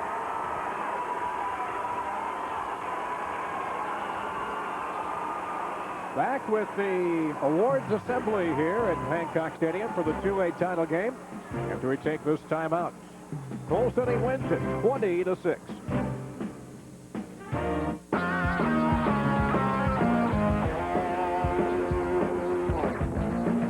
It's the Hawks and the Flames. It's live tonight at 8:30, and it's only on Sports Channel.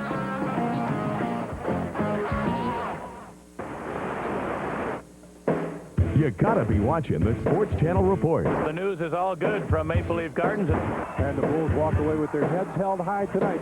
The Sports Channel Report. Get with the program. That ball hit deep to right field. Carlinville goes back, looks up. You can put it in the ball. Yes! Bo Jackson in his first at-bat in the 93 season. Home run to right field is one of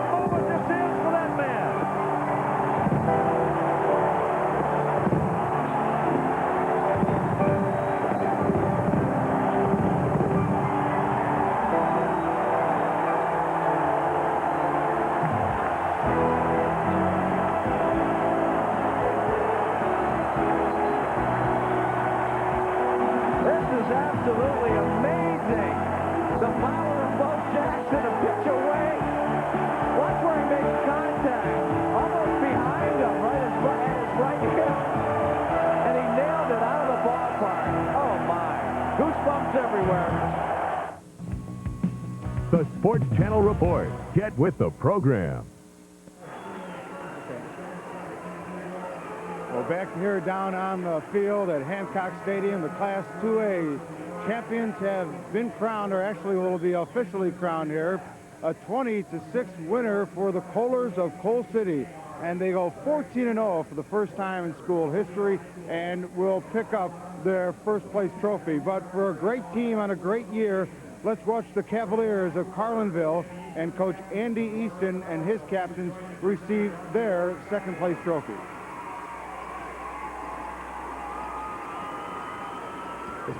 Remember earlier in the year, Carlinville hosted this Coal City team, lost in a very hard-fought game, promised themselves that they would be back to take on this team at Hancock Stadium, and even though it was early in the year, that prophecy became true, and despite being on the losing end for the second time this season, a great tribute to this football team from Carlinville to be in the championship game and to have another shot at this outstanding Coal City team that hasn't lost a game all year long. And this gentleman right here, after over 30 years as head coach, saying he will step down, but I thought Tom Stocker brought up a very valid point.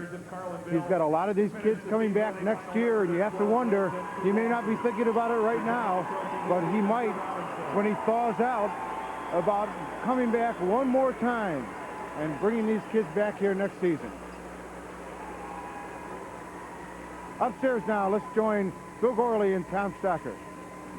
All right, Joe, thank you very much. As our 2A champion has been crowned, Coal City finishes off an undefeated season this year at 13-0. When you take a look at it, the first time these two teams met, it was won in the first half, 7-0, a late second quarter touchdown by Coal City.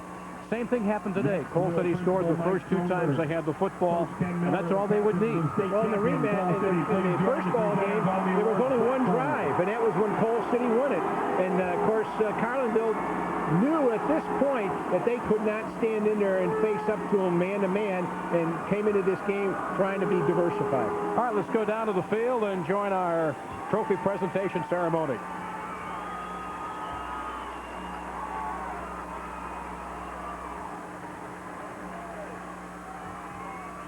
A special medallion is presented to Mr. Thronberg, and the individual awards will be presented to Coach Miller and his team captains by Mr. Simpson.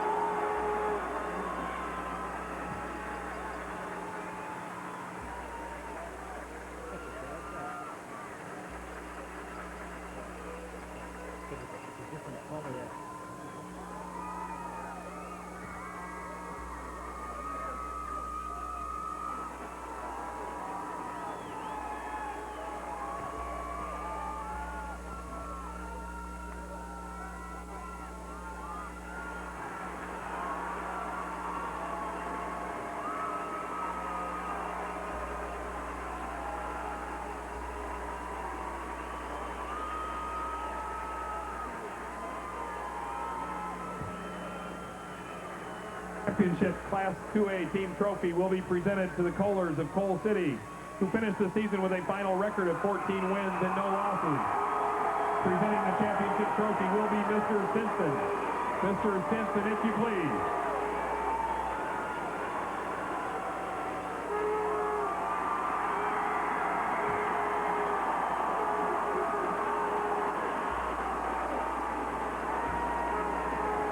So the Kohlers raise the trophy high the Class 2A championship game as they win first ever in their school's history state football championship, capping off a 13-0 run with an impressive win, putting it together here on the field of Hancock Stadium. Coming up, we will visit with their victorious head coach Ken Miller and have more after we take this time out in the IHSA Class 2A State Football Championship. Inside Sports Magazine.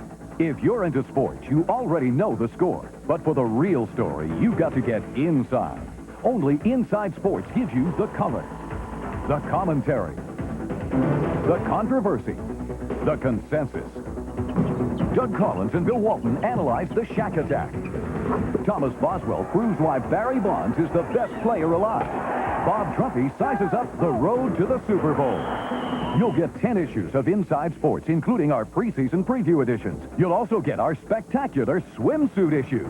And with your paid subscription, a special bonus, 8 issues of Basketball Digest. No real fan should be without it. Order your subscription now and save over 63% off the cover price. A total of 18 issues for 3 monthly payments of only $7.31 each. Get more than the score. Get the inside story. Get Inside Sports and Basketball Digest today. Call now, 1-800-808-7700.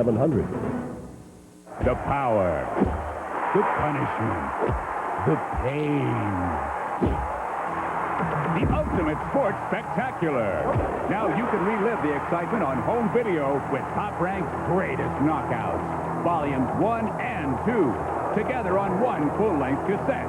Legends like Hagler, Hearn, Arguello, Duran. 22 knockouts that changed boxing history. The courage, the champion, and the cheap shots. This is non-stop action, up close and in your face. Call now to order. Winner by a knockout. Top Rank's greatest knockouts, volumes 1 and 2. Together only $19.98. Don't miss the bell. Call now. Call now to order Top Rank's greatest knockouts. This video makes the perfect gift. Sorry, no CODs. For faster delivery, please have your credit card ready and call 1-800-542-9100. That's 1-800-542-9100. The Kohlers of Coal City have been crowned our 2A state champion here in our second battle on Hancock Stadium's frozen turf. Let's go down to the turf now, where Joe Passion has a very happy Ken Miller. Well, 1984, second place wasn't good enough for Ken Miller. He had to come back here and get the biggest trophy of all. Congratulations. Undefeated season and a state championship to go with it. A great season for you. Well, thank you very much. 9 years ago we got here and really we didn't really enjoy ourselves that much, and we didn't take time to have fun in the state championship. And I think our kids, not only just because we won, but we took the time to look around and appreciate the crowd that we had. And then we really came out and played Kohler football, I thought, all day today. Well, it looked like half of Coal City came out here today. I don't think anything would be working in the town. I doubt there's many shops open. It seems like they're all here at Hancock Stadium. And I saw here on the sidelines the players fed off that. Yeah, I think so. And, they have all year. Our fans have been outstanding all year long. Follow us throughout the playoffs. We've had great crowds when we went to Watsika and went to Seneca. And it's just been that way all throughout. And, we turned this thing around about 7 years ago. And we've been to playoffs now 7 years in a row, and our following in the fall has just been outstanding. Bill Gorley and Tom Stocker upstairs. I got a question for you, Ken. Go ahead, guys. Yeah, Ken, this is Tom Stocker. We knew coming in that Powell was going to be his usual all-state self, but I thought your other weapons today, especially Mystic and Schmidt, were really big factors today. Well, I thought so, too. Brad made the catch there to set the second touchdown. I think our defense deserves a lot of credit, too. They've done a great job throughout. And we mix it up. We've, when they've tried to take away the inside game with Matt, we've tried to be able to throw the football, and we were able to do that today. Brad Skubik stuck in there, and I'll tell you, our offensive line, when we had to run the ball, they were opened some holes for us, and then when it came to pass block, it got to Brad some time, too. All defense in the second half, and that was enough to hold on for this 20-6 win. Well, yeah, our defense has just played outstanding. We had 8 seniors coming back from last year. We're a senior-dominated group, and we put a lot of heart in our defense. The championships are usually won with on the defensive side of the football. That's right, and congratulations to Ken Miller and his ball club. I do want to warn you before I send it back upstairs. I talked to Andy just a few moments ago. He had told a lot of people he would retire after this year, and I asked him, with all his kids coming back, could there be another Carlinville matchup against Coal City again next year? And he goes, I don't have to make a decision until February. Wait till I thaw out. I might thaw out by then. Congratulations. You might see him again. Well, thank you, Joe. And I tell you what, they run a class program. They really do. And they were so hospitable to us when we came down there the second week of the season. And their kids, nothing but praise from our kids about how they play. They just play hard-nosed football, and then, they'll knock you down and then pick you back up and pat you on the rear end and here we come again. And it's a tribute to Coach Easton and his program that he has. Enjoy the championship, Ken. I will. All right, guys, back up to you. All right, thank you very much, Joe. Coal City scored the first 2 times they had the touchdown today. When it looked like perhaps the Carlinville was coming out, trying to do something obviously it wasn't accustomed to. The first play was a wide running play. Their second play, a pass play on the icy conditions, was intercepted. 2 plays later, Coal City's in the end zone, and that really gave them a big confidence boost. Well, it was my opinion that they didn't adjust well. Carlinville did not adjust well to the weather. They were trying some things differently in the first half. And Coach Easton even said that they were going to try and do different things, and they were in the wrong formations, which they weren't accustomed to doing. Well, then they came out the second half, and early in the third quarter, they had real good field position. Tom, I feel if they had been able to score at that point, they could have made a better football game out of it. But it was Coal City's defense that prevailed in the second half, so that wraps up our 2A state championship battle here at Hancock Stadium as Coal City wins it. Today's game has been produced and directed by Dave Turner. The graphics coordinator is Mark Brady. Our executive producer at Sports Channel is Sean Toohey. Remote facilities were provided by Trio Video of Chicago. Once again, the 2A champion, the Kohlers of Coal City. For Bill Gorley, I'm Tom Stalker, saying goodbye for now. The preceding has been an exclusive presentation of Sports Channel. Let's go back now to our studios. Steve Cashel on the Sports Channel Report.